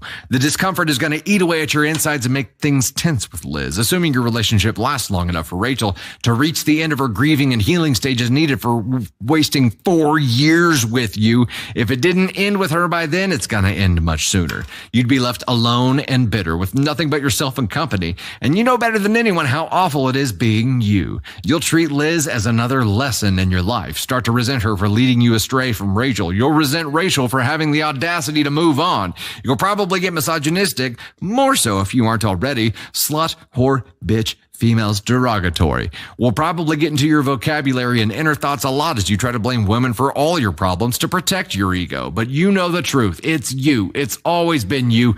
And as you fail relationship after relationship and your malice towards women as a collective grows, as much as you deny it, it's a fact. Because you get the help you need to make amends to be a better person? Yes. Will you? Highly doubt it. I've seen the end result of men like you, dying bitter and alone, making everyone miserable because it makes them feel a bit better about the soul-crushing emptiness inside. Your only female company will be the women that you have to pay to be around you, mostly service workers that you harass.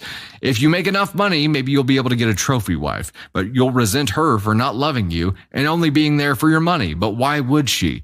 You know better than anyone how awful you are and unworthy you are to be loved. Best of luck with life, dude. You're gonna need it.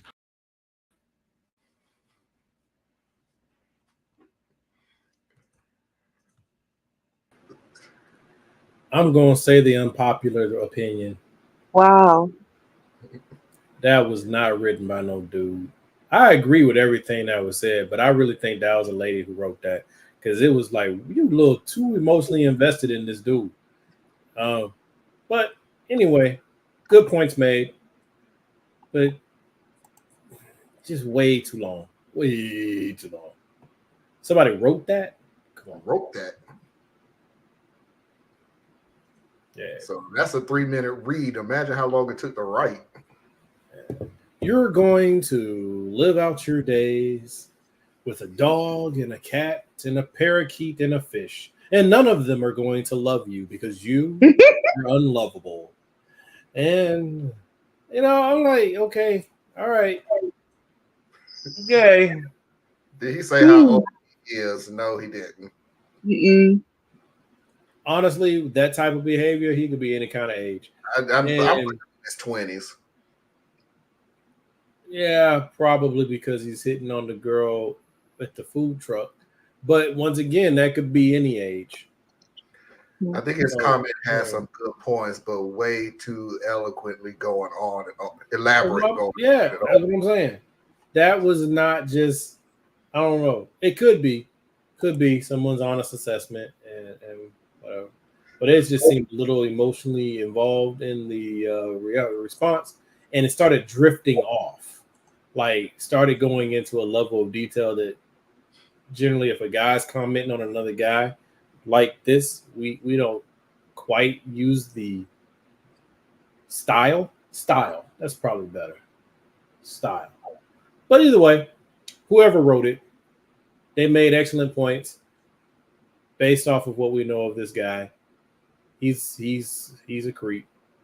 And I think the best point that was made was early on when they said, you will learn nothing because you actually got the reward you were after. Yep. People like him, it is amazing to me that you know what you're doing is wrong, yet you want to go and find validation for it. I don't know exactly what to call people like you.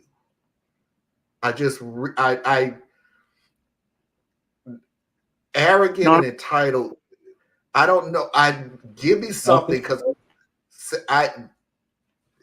all those seem so under. It just don't seem like that's it. It may be it. It may be hitting right on the nail. I just feel like there's something bigger for it, because if you want to do wrong, okay, get it, whatever. Life ain't fair, whatever. You just have people that just wake up every morning trying to figure out how they can screw somebody else over. But I don't get people like you who did try to go out and try to find validation for doing it. And I just don't have a name for somebody like you. Like, if you go be dirty, just be dirty. But you have to try to then go out and try to find people that go, yeah, you're right for doing exactly what you're doing. Yeah, you're absolutely, I don't see absolutely nothing wrong with what you're doing. I would do the same thing if I was in your shoes. It is. What did he do? And not making a case for him at all. What did he do, quote unquote, dirty, other than, I guess, the cowardice part, where it's like, you telling us. He led a woman on for 4 years, and I don't agree with that. I think that, leading someone on is usually pretty short term. I think he's just lying to us. I think he's in a relationship with this woman, and he is deciding to lie to us to create an exit route. That was your girlfriend, dude.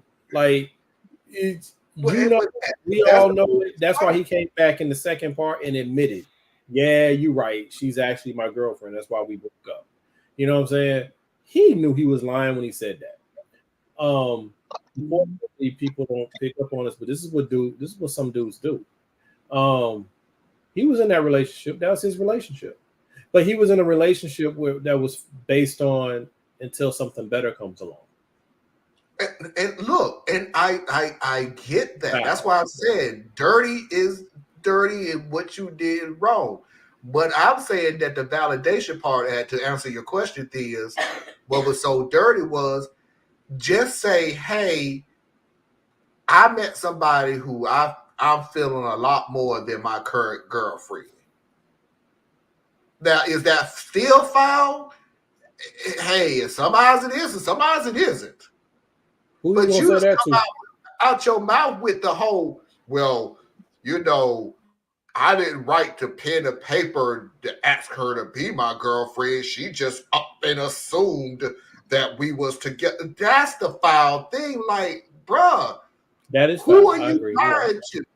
Who are you lying to? Us or yourself? Cause that's be it.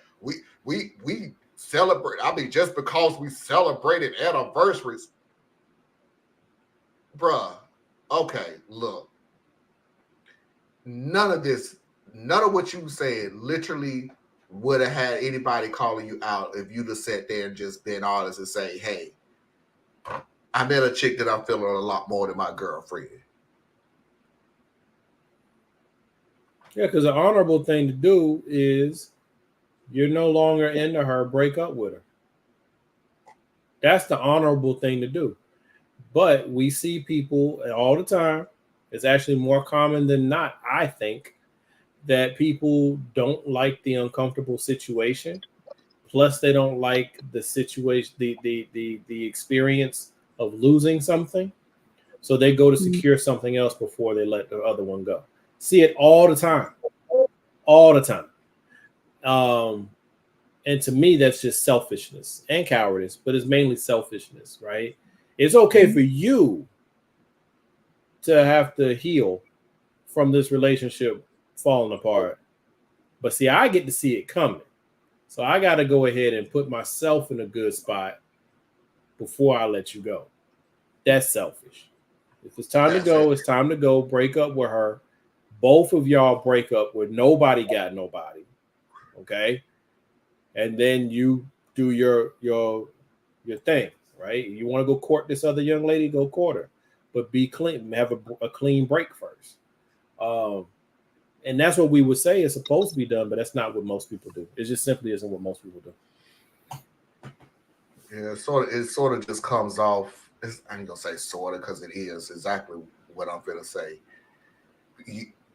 You put your 4-year relationship as a backup all of a sudden. Hey, if it works out with the other girl, then I'll break up. You do understand for it to work out with the new girl, you're going to have to court her. So, you already put the plan in motion. If it doesn't work out, no harm, no foul. I still got my 4-year relationship over here. So I'm still straight. And it's very easy for me to say this. I know it's not this easy. So ladies, don't come for my throat. But this disproportionately impacts the ladies. There are guys who are in the same situation, but it disproportionately impacts ladies. We have to, as people, have more love for ourselves. Right? Now, that's an easy statement to say because we walk a path that grooms us oftentimes for the type of damaged relationships we have later. Okay? But a guy only would do this to a woman, not just because he's selfish, but because he has a reason to believe that she'll still be there. Yep. So he's willing to string her along. Not saying he didn't care for her, but he didn't care for her the way she deserved to be cared for. Right? Or correction, wait, because nobody deserves anything. He didn't care for her the way that he should have cared for her. Right? Him as a person should have a desire to care for his other half. He did not have suitable levels. And I say it that way because I don't think people deserve much of anything, right? You demand what you deserve. It's a personal thing coming out. But yeah, I just wish that she was more aware. From what little we know, we don't know much. Because for all we know, she could have already had her side dude too. But yeah, he's selfish. And I'm going to assume he's in his 20s because this is when people do a lot of these games. But unfortunately, I've also seen like people 30, much older 30. Still doing the same thing. 40s, 50s. Yeah, playing with people's emotions because what you want is more important than what they need. Last word, Anna.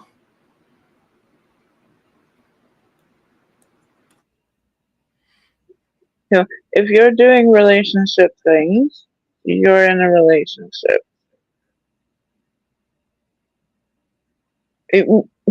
We have said this many times. People don't date anymore. They don't.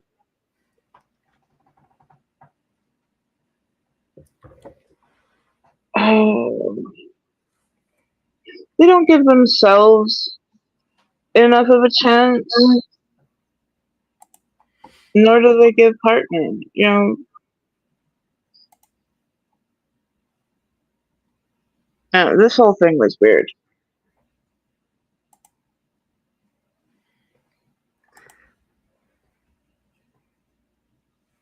I cannot really chew out of this.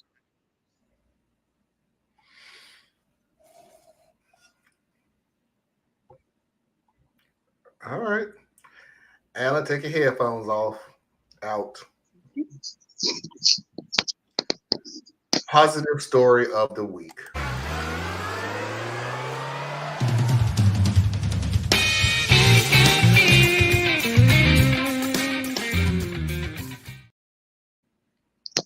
Okay, now I hear it. That guitar riff is kind of loud.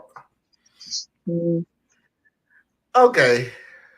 This actually is for Anna and anybody else because I tried to put a positive story on every show, and I'm running out of positive stories, by the way, if anybody wants to know. But dog sitter. It's a two-parter. A while back, I was working in this office that allowed dogs.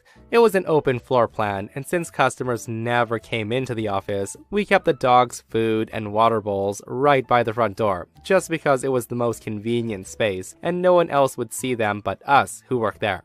Of the 6 of us who worked in the main office area, the only one who didn't have a dog, and always felt horribly left out, was me. To make matters worse, across the way was a doggy daycare. One day, a very frantic woman comes in, and she had an absolutely massive basset hound with her. Usually, the only people who came into the office were associates who had appointments, but it was rare they brought their dogs. The woman just ran up to me and said, "Do you work here?" I tell her, "Yes, how can I help you?" She then said, "I wasn't sure if you took walk-ins, but I read online that I could just drop him off. I tried to call, but no answer." Now, I didn't know what she was talking about at that point, and I say, "Come again? Who did you call exactly?" Thinking if I could saddle her off to whoever she came to see, I wouldn't have to decipher her problem. The woman then says, "Well, it doesn't matter now, trust me. Look, something urgent's come up, and I really need to leave him here. Here's the food he likes, and I'll be back in a few hours." At this point, I wasn't thinking of the doggy daycare. I thought maybe she was a friend of someone who works here. So I say, "Well, alright, can I get your name, please?" She then said her name, and she asked if I needed her to sign anything. And I was so confused at this point. I said, "Why would I need you to sign something?" And with that, she left almost immediately. So I took the dog named Otis to the back, and I showed him to my coworkers, and nobody knew the woman or dog. I was worried that she wouldn't come back, but at the same time, my wish for an office dog had been granted, and Otis was supremely chill. All he did was lie around and drool onto his own ears. I just freshened him up every now and then. I took him out every couple of hours, and he was as happy as a clam on a big cushy dog bed that we thankfully had an extra of. He just loved the attention from anywhere he could get it. At the end of the day, the woman came back, and thank goodness she came back. She said, "Thanks, you're a lifesaver. How was he?" And I said, "He was a champ." And I was about to say, "But why is he here?" when she said to me, "That's a relief. Most kennels say he gets anxious around other dogs. I heard you operated at a much higher capacity, and I was thrilled to see that you had so few clients in the room at one time. So how much do I owe you?" And that's when I realized that she thought we were a dog daycare. Now, I probably should have corrected her, but I did love my day with the office dog, and I did want to get paid for supervising this strange dog all day. So I just threw out the number that sounded fair and appropriate. I say to her, that'll be $20. Hearing that, she replied, really? In this very high tone. I couldn't tell if I overshot or undershot, but she paid me and left. My coworkers were laughing hysterically when they realized what happened, and we thought it would just be a good story for the future. That was way under what a dog daycare charges. Woo. You're muted. The OP, not a very bright person. That's what I got through this entire story. So either they're medically not that sharp, but I don't think that's the case here, or they just not that bright. That's what I got to listen to this whole story, man. And I'm sorry I missed. Is this supposed to be like the good news story of the day? Yeah. Yeah, but we're not done with the story. Right? Not done. It's a two-parter, yeah. Because you know the dog coming back. Mm-hmm. Hey, $20. Yeah, and gets a full day of daycare? Yeah. Yeah, because you're stupid. $20 for three. I have no idea, to be honest with you. They said every couple hours they took the dog out, so that might have been more than 3 hours. Yes. So that means the dog was there for like a whole work day. That's what I was thinking. I didn't hear just 3 hours. Was that somewhere said, Parker? Now, I may have been mistaken because I did zone out in the very beginning. But is this a vet? No, the whole premise of it is it's just a regular office. It's just an office. And sometimes a dog-friendly office. Pets, right. Yeah. But this lady shows up. You don't push the issue. You just be like, well, I guess the dog's here. Must be somebody here who works here. But that's what I'm saying. This person ain't bright. They deserve to only get paid $20. The lady, not the OP. No, the OP is not bright. Yeah. The lady took advantage of a situation. The lady may have had legitimately thought, because she saw the dog go in there, that this was an okay place to go. So she went. So she was mistaken. But the people who work there are the ones who are supposed to say, one moment, ma'am. There's not. Yeah. One moment, ma'am. I don't know you or your dog. See, all these things could have happened up front. They didn't happen because the person who interacted with the lady ain't bright. They don't ever need to let them near the door ever again. Parker said, I just remember hearing the lady said I have to drop the dog off for a few hours. So I just guessed 3, but it probably was more like 5 or 6. Mm-hmm. All right, let's go ahead and get into the second part of this. So get to the fun part of it. Maybe it'll brighten somebody's day. The second part of Dog Sitter. But next week, the woman came back.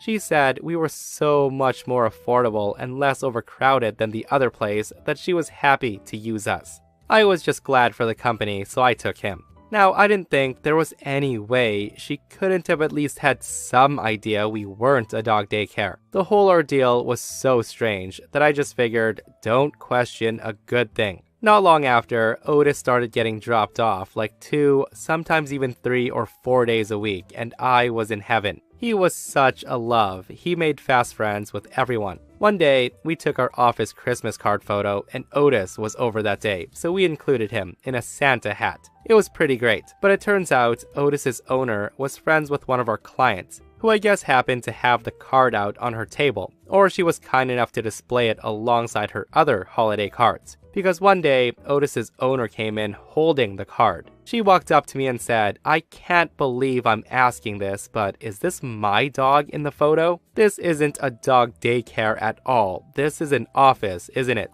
She said it with a note of surprise, as though she was looking around and putting it all together for the first time. She then said, "Then who are all these other dogs?" I then explained, and I was terrified that she was going to demand her money back, or worse, take some sort of legal action against us for misrepresenting ourselves as a dog daycare business or complain to corporate or something. Instead, she basically says, "Then why didn't you ever say anything?" I then explained that I really liked having Otis around. She then stopped for a minute and she seemed to be thinking, and she said, "Is that right?" I then said yes, and I told the story of how I was the only one in the office without a dog, so I loved the company. At that, the woman seemed a little hesitant, understandably, because the whole thing was so weird.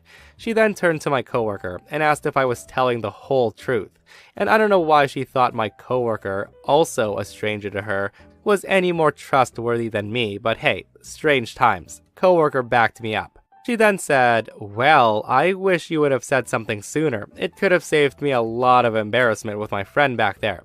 Alright, I have to get going. See you at 4 o'clock. And she left Otis. I couldn't believe it. I say to her, "So he can stay?" And she replied, "Where else could I find somebody to watch him one-on-one all day for $20? And at that, off she went. Otis stayed my office dog until his family moved away. Luckily, right around the same time I took a new job. With all this time sitting around doing nothing, I thought it was a good time to tell this story. I want to call this story fake, but I'm stuck with nobody could really be that dense to write this story. Like your imagination, if you have the imagination to write a story like this, you would write a better one. So I have to imagine this actually is pretty close to real. And the stupidity on display here is just bananas, and they're just lucky. They're just lucky because Otis go outside to pee on a bush, tip over and break his little leg, and then come out. You not a doggy daycare, and now you done been sued into oblivion. So people, come on, y'all. Just because something seems nice, and that doesn't mean you should do it. You know, just out that if I was the owner of that place or the senior manager, I'd have fired that person because you're not smart enough to be around here. You cause me problems. You're gonna be the one to go with your hands wet and try to unplug something from the wall, or you know, or I'm gonna say, hey, I need you to change the light bulb, and you gonna make sure that you do it with a sponge because the bulb is too, you know. No. I can't do negative today. Positive vibes. Man, whatever. That kid can go somewhere too. I ain't worried about that kid. Positive vibe. Okay. Take you and your positive vibes and make it through a lawsuit. He's right. Unfortunately, there was a lot that person did wrong in this. Okay, yay, they got a dog for the office time, got paid for it, but they put their office under possibilities that they shouldn't have.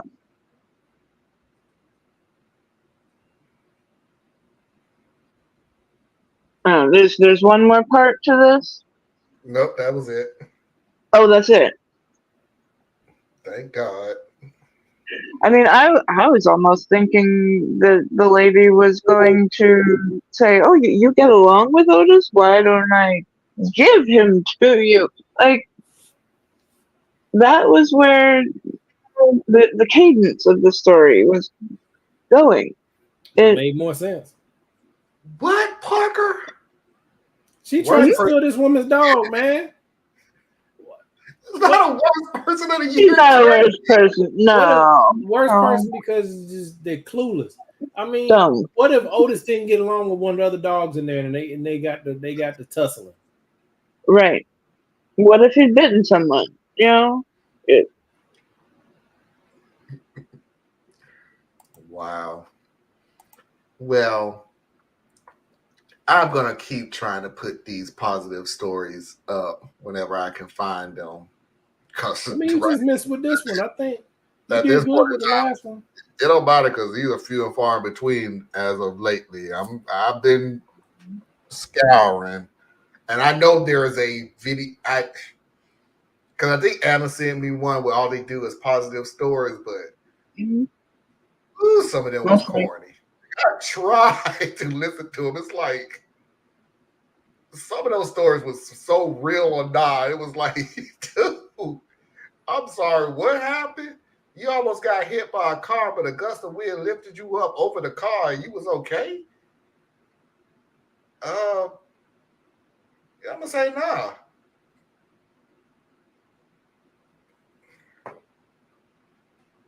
I looked on the news and there was a small hurricane, a small tornado that came through, but only I felt it as it saved my life. Okay, bro.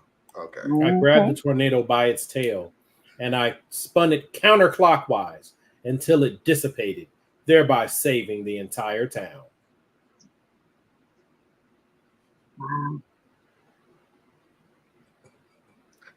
That's positive. That's positive. You saved the one barn in that whole town that gave. Wait, anyway. Foxy's videos of the week.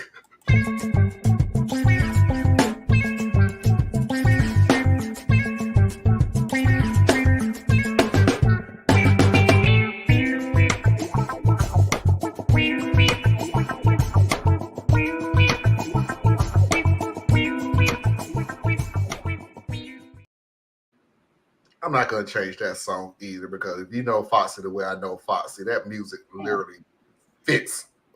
It fits directly with Foxy. All right, on to the weekend.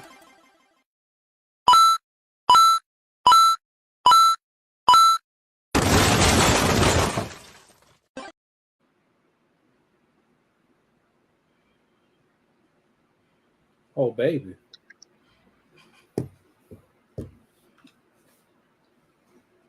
But at least she had a good week.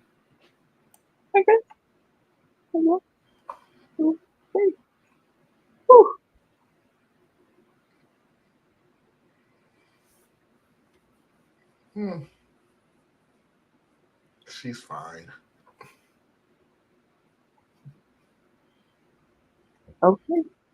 Or better yet, did you die?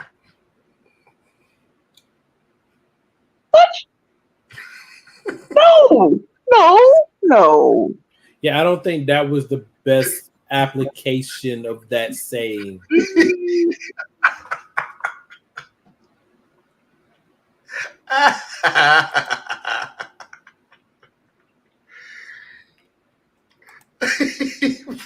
Like I said, the story is like, am I the a-hole for spinning the tornado in the opposite direction? Yeah. Yeah. Yeah, because you'll have some, and then somebody ran out to the barn and went, hey, I could have got insurance on my barn, but you messed that up. You an a-hole. All right. When your short wife tried to steal food from you.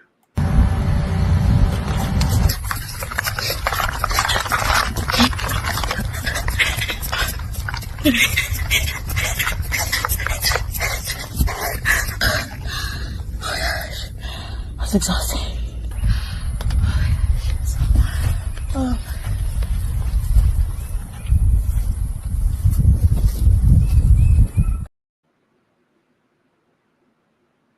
Okay, that skit was stupid. She just And stole all the she's food she gorgeous. stole. Yeah. I agree.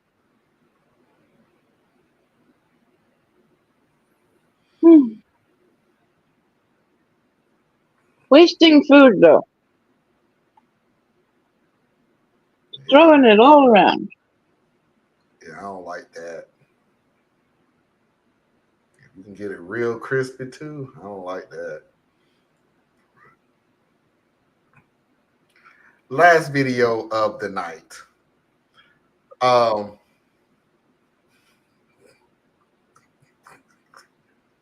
It's Sunday. I ain't got to make sense. I'll pull a Biden right now. I don't care. I'm tired.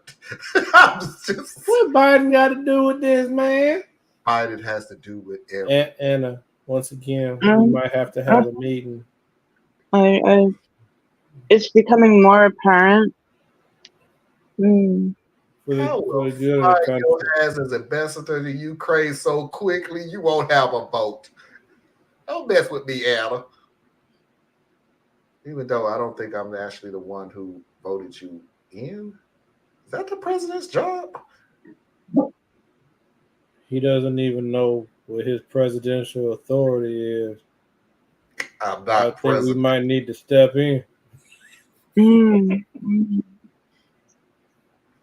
not president. Oh, I couldn't run a country. President.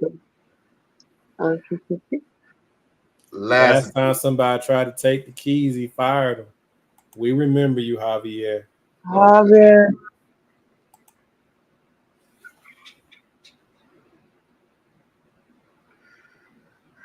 Right, Anna, LOL. She spilled so many fries out. You gotta take some, and then you just I got food.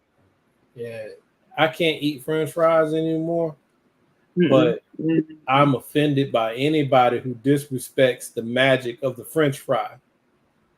I'm literally shocked that you actually eat fries.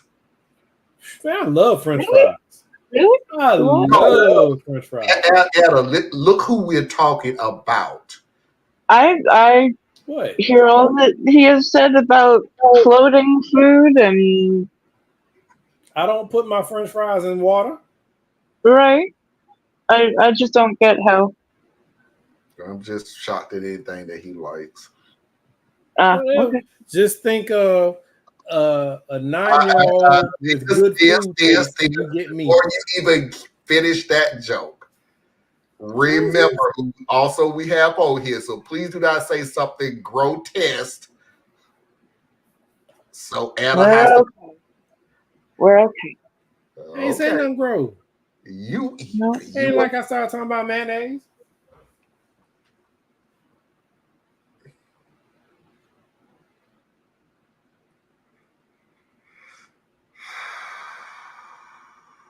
Where's that little girl at?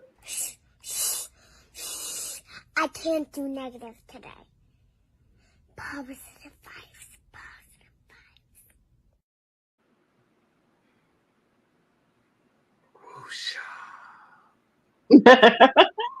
Last video of the night. I'm gonna tell you the truth beyond a shadow of a doubt. This is a cute little video and everything. This is the most unrealistic video ever. This is not true before you get into a marriage. Do not believe it. It is absolutely, fundamentally not true.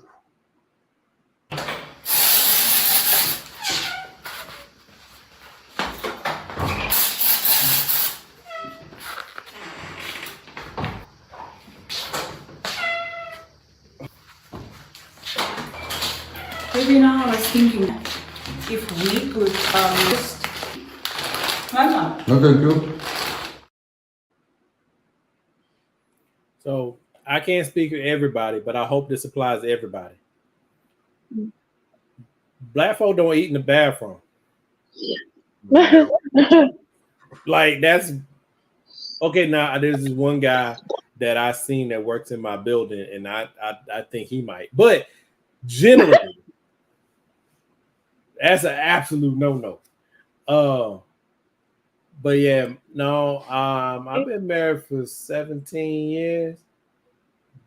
My wife ain't walking up in there with grown man stank going on to give me no tissue. You know, that ain't. Let's go back just a little bit, Thea. Let's go back just a tad bit. Bruh, How many times you gonna go to the bathroom and realize there ain't no toilet paper in there? Well, apparently once every 6 years. No. Like, what is going on? But we ain't never gonna be comfortable enough for you to come in here and try to hold a conversation with me. Don't even come in. Don't even come in. Don't come. No. They're not coming in. No. I guarantee you she'll just toss the toilet paper in there. You catch it or don't. I don't care. Now, because for some reason women don't stink like men, I can see me going in and giving you whatever you might want and making a beeline out. But I would not imagine anybody want to come into grown man stink. Grown man stink is a whole nother creature. It'll gag a maggot. Don't you go in the grown man stink. Don't do that. Look, I'm not saying that women has the toxicity of a man. I agree. But shit on the road is still shit on the road. I'm sorry. That's right. It's still bad. I'm not going in there. I'm just saying. Don't nobody need to go around nobody else stink, okay? But anyway, this is the bad conversation. But anyway, I'm just saying that part don't make sense to me. I'm glad they have that level of closeness. Yeah, I've been married for 20 years. We ain't got that. We still ain't got that close. Even year one version ain't gonna happen. What is that? I'm speaking to the other men out there. Y'all know better. Your woman ain't coming in that bathroom to hold a conversation with you. You know that. I don't know. Somebody. Your dog will follow you, watch you as you pee. That's a different story. Yeah, dogs and cats are interesting. They'll get mad that you didn't let them in. Just yes. My dog opens my door. You standing trying to tell them, I'm trying to save your life. Do not come in here. And the dog is like, I'm trying to save your life. I'm trying to save you. I need to stand guard. You're vulnerable. You don't know how vulnerable you are right now. And that's the truth right there with dogs. That right there is 100% true. Because that's why when a dog goes to the bathroom, they generally face a particular direction and they look over their shoulder at you because you're their protection. Mm-hmm. It's really neat. I'm trying to save your life. Please understand, if you come in this room, you're not leaving. I'm trying to save your life. Do not come in here. This is, at this point in time, this is a automatic gas chamber. Please sit outside the door. Do not come in here. Well, to the dog, they're like, man, look, man, I lick my own ass. Why do you think I care about what smell you got going on in there? Until you smell it. They smell it from where they at. All right. You wonder why your dog always looking at you sideways. I know. I ain't never met a woman who would admit that they gonna wander up in that bathroom though. I ain't met that one. Of course, I can't see where that conversation will really come up. Hey, do you make it a habit to go in when your man's got the bubble guts and have a full conversation? I will say this now. The walking in there and holding no. I have known a few people who wants to hold a conversation outside the bathroom while they talking. It's like, are you serious right now? Like, there's absolutely nothing that you can tell me right now that cannot wait until I come out the bathroom. Nothing. Well, the house is on fire. Then it better be on fire. Somebody's robbing the place. There's a flood. Something that needs immediate attention. You telling me what's going to happen this weekend is not immediate attention. You telling me what happened at work yesterday is not immediate attention. Yeah, I'm one of those people that like it's like playing freeze tag. If you make it to the bathroom, that's home base. Don't nobody bother you in there. You safe. All right, last comment of the night, and of course it has to be Tracy because it's Tracy. Hey Marlon, you and Biden have something in common, but at least you know you can't run the country. Marlon, you can't run the country? I think you can run the country, Marlon. Man, I'll be assassinated at my inaugural ball. How? Such negativity. Running. They've already had one of us. Kind of. I'm sorry. And what was your exact words when that happened, Theas? Because I'll never forget it. And a lot of your words I never forget either. Oh, man. Wow. You have a very nice family. It would be a shame if something happened to you. Yeah. I think every president gets that conversation. Because a true power wants to make sure you understand. Reagan? You here for a few years. We here all the time.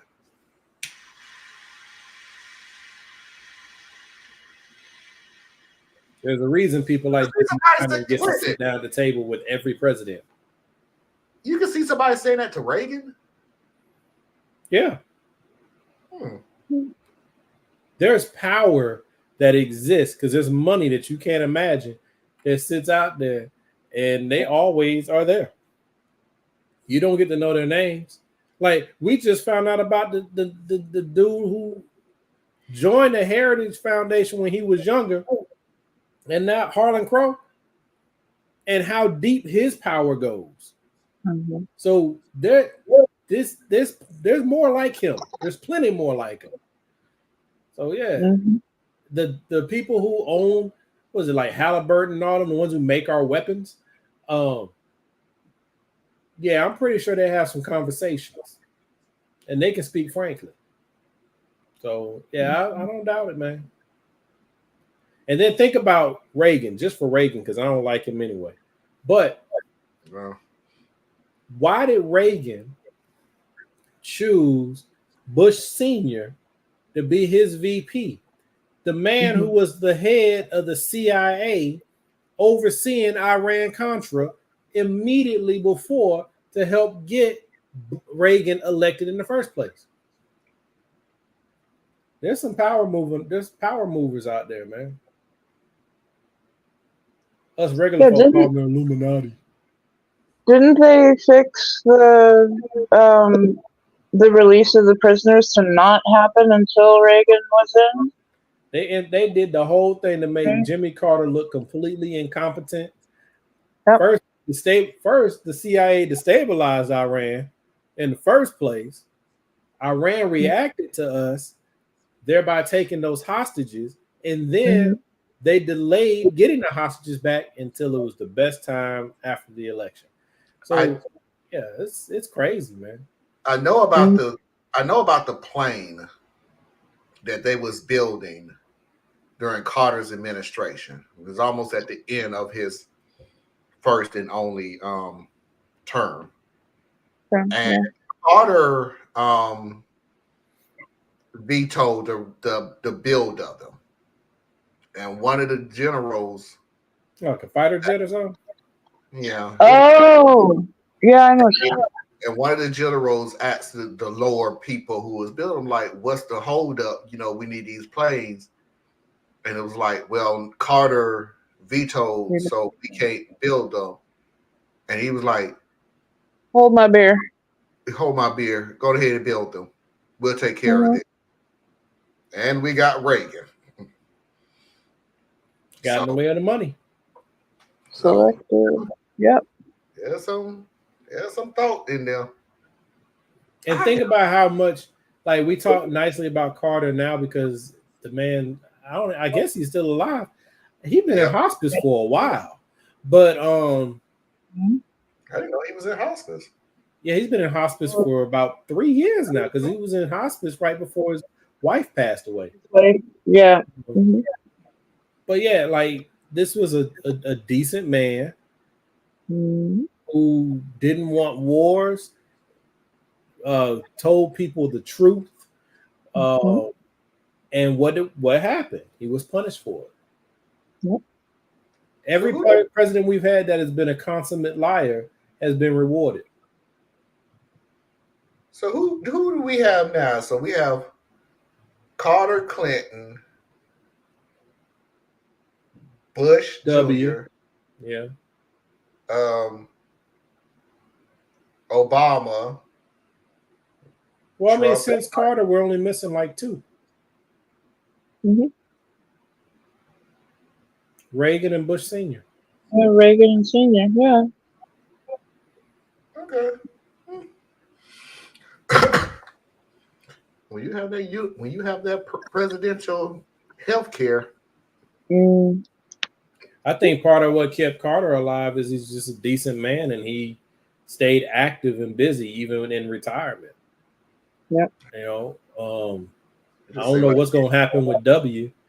You know, it's kind of like a race against time between him and Bill, because neither one of them always look like they're doing the best. But W seems like he's doing okay whenever they dust him off and turn the camera on.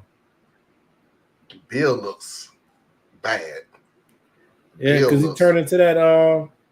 It was because of his health issues, but he went straight vegan, and that's hard on the body, man. I mean, they say it's healthy, but most vegans get real slim. How old Bill? And then he's also old. He is old. So. Bill is 77. Oh, he can still run for president. No, he can't. He's already done. Oh, he had 2 terms. He had 2 terms, yeah. So, before we go, one of the dumbest political discussions that's been going on, and it further reinforces the fact that people are just not taking any of this seriously. The fact that so many Democrats are like, we should run Michelle Obama. Yeah. When she has said so plainly many times, I don't want it. I've never aspired to that. Even if she wanted it, on what basis? She had a horrible experience. Yeah. So all you really saying is you want Obama back. Just say that's what you're saying.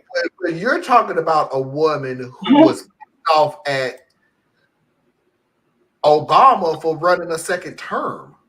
Like she was. Yes. Because she had to deal with all the nonsense. Pissed off. Because she said that Obama told her, I'm just going to run one term. Okay, I don't even want you up there at one term, but okay, I'll support you. When he ran that second term, they always say that. She was hot. Because it's a lie. Once you get that kind of power, who gives it up? Right. Yeah, Bush is 78. That's why Biden's having a hard time. Mm-hmm. Trump is 78 and Carter is 99. Mm-hmm. Well, yeah, but that's why Biden's having such a hard time. Even if even if part of him knows he did a good job, it's because he's getting so much criticism and he's being talked about so badly, and it sounds like no one appreciates what he's done.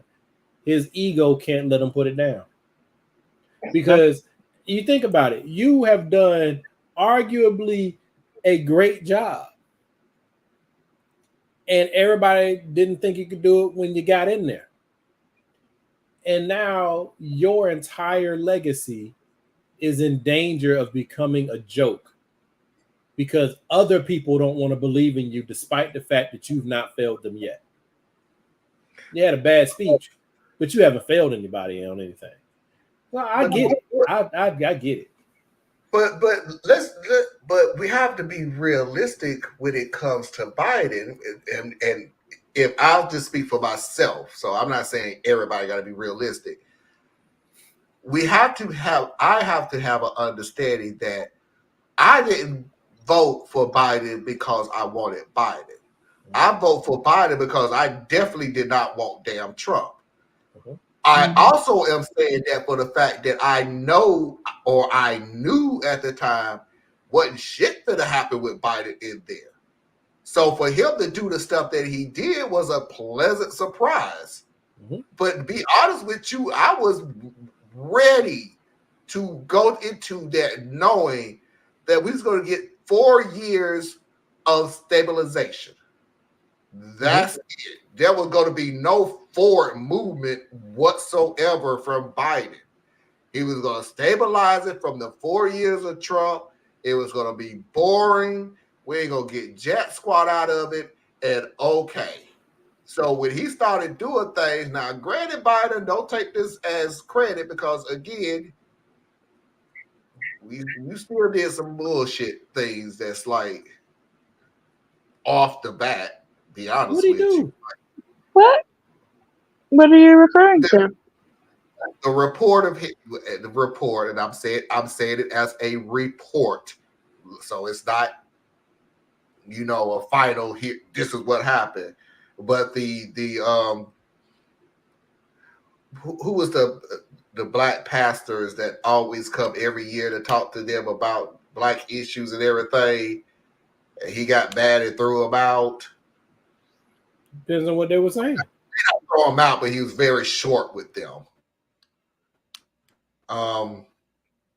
Still what's going on with Israel. Oh, I still know how to add about that $1,200, bro, because I know how to add. You know damn well. That's because y'all can't do no math. You said because y'all can't do no math. That's like blaming. That's I like know you gonna sit there and say the 400 and the 1,200 was the 2,000, bro. That ain't what you said. That is what. That ain't what Biden said. He said 2,000. And you got get a $2,000 check. $2,000 check, not a $1,400 check. Who control? Now, not like this. This is because I'm tired of this. I'm tired of y'all not doing no math. I know you want to. I'm graduated. I didn't add. You congratulations for graduating, but your math is crazy, bro. Look, 1,400 plus 600 equals what? At 2,000. Thank you. Is that and what you? Wait. Okay. Who authorizes payments coming out of the Treasury to go out there? Was it Biden or was it Congress? Congress, right? Congress has the purse. Congress is the ones that wouldn't pass it at the time they was being asked for, and that's why it got broken up. But y'all gonna sit here and keep saying Biden said $2,000 and I didn't get it in one check. I got it in two. Like Congress doesn't exist. Like I knew that's why I didn't like Marjorie.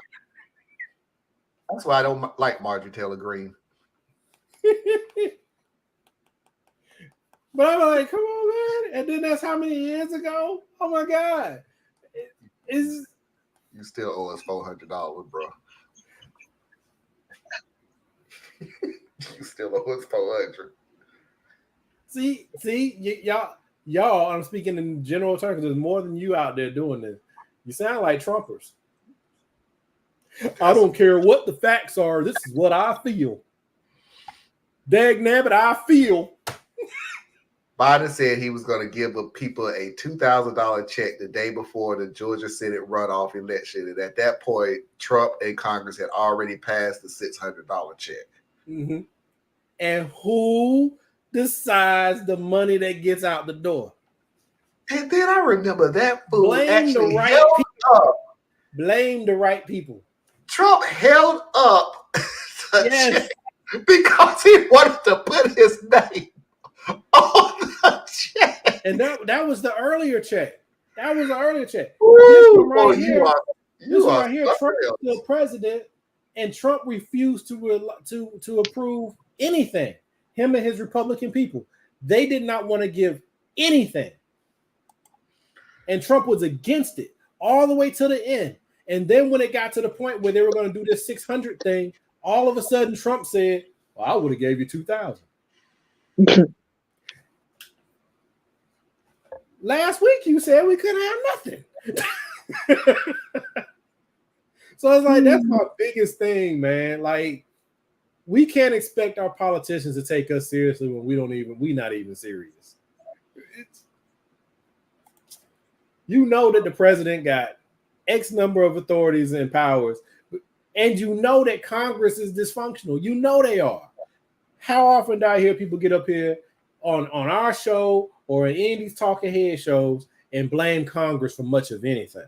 They don't do it. They blame the president because they say the buck stops at the top. He's the president. That's not how our government is structured. Yeah, that Project 2025, they trying to fix that problem. Mm-hmm. And it's not just Manchin's fault, Parker, respectfully, because I see where you're coming from. Because that's like Manchin's vote was what jacked up the tax credit thing situation. Mm-hmm. But the only way it could come down to Manchin and Sinema is that all the Republicans said no. All of them. So we like to blame the two people because they say they're on our team and ignore all the people on the other side and then turn around and reward them. Turn around and be like the Democrats they don't ever deliver on their promises. They don't ever deliver on their promises. And the main reason they don't deliver on their promises is because Republicans are solid in defying helping anybody. And then now that we're mad at the Democrats for not coming through, we toss the power back to the Republicans that stood right there and said no. Yes, we know the Republicans are never going to vote for it, but it's still the fact. You see what I'm saying? Like the Democrats could do something if the Republicans did something. But when you blame the Democrats for everything because you know that the Republicans ain't worth nothing, then you end up giving power back to the Republicans because you don't trust your own team.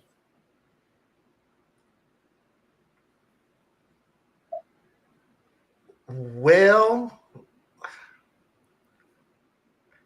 where am I wrong? I'm going to tell you where you. I ain't gonna say you wrong. I'm just gonna push back on one thing. We don't trust the Democratic Party because you keep doing bullshit like this. If you campaign, Christian, I'm talking to you. If you campaign on being for the people, then you get your happy ass up there and do the opposite of everything you said you campaigned on, and then turn around, but you don't trust us. Shit, I wonder why. And why is it that our party, well, not our party, the Democratic Party has margins so thin that one or two of them can tear the whole thing up? It's because we don't get out there and get more in. Because we are so intelligent and so smart, and we got it all figured out that we don't want to go vote and participate in the rigged system. Yeah, we do need to flood the system. We have sent 2 more senators. All this would be irrelevant. Let's go ahead and get up out of here. Anna, tell everybody where they can find you. No.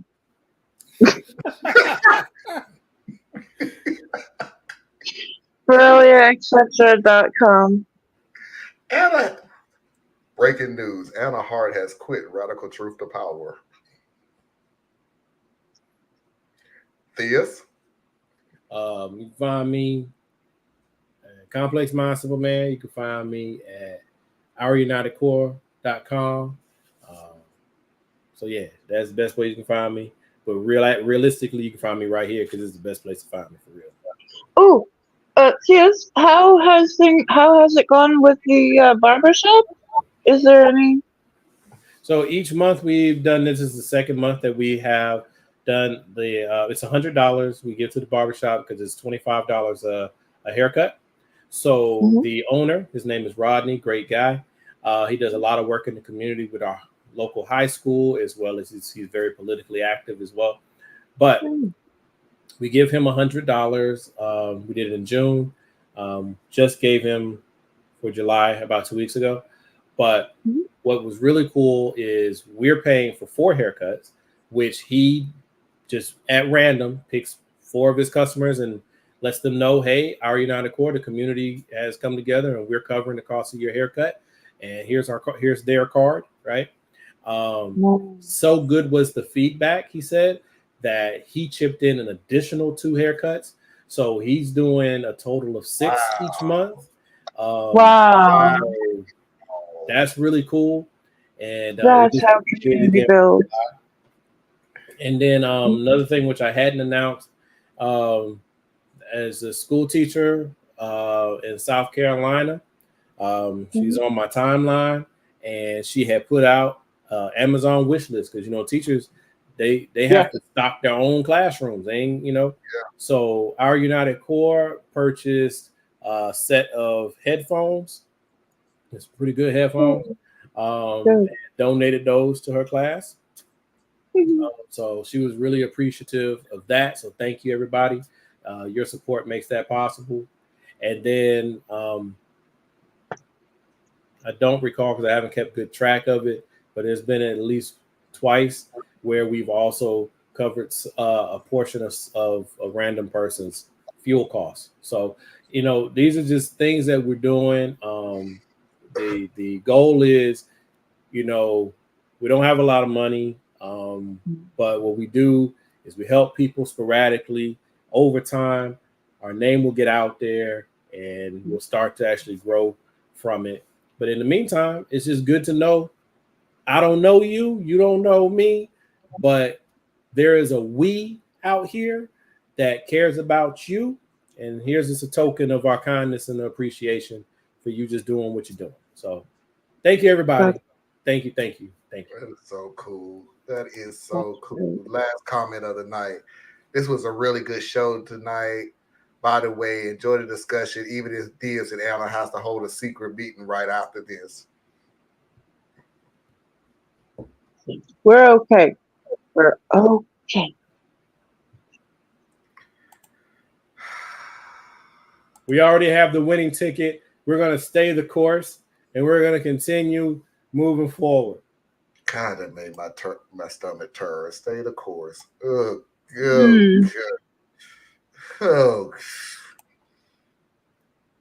Ladies and gentlemen, boys and girls, children of all ages, non-conforming individuals, and of course, I'm assuming you're LGBTQ until you come out to me as straight. I appreciate Anna. I appreciate Theas that wasn't playing on my side, so I hope I timed it right. And until next time, we will see you when we see you. Peace. I ain't got nothing, man. Tired. So quiet. Yeah. This week is going to be a trip with that convention.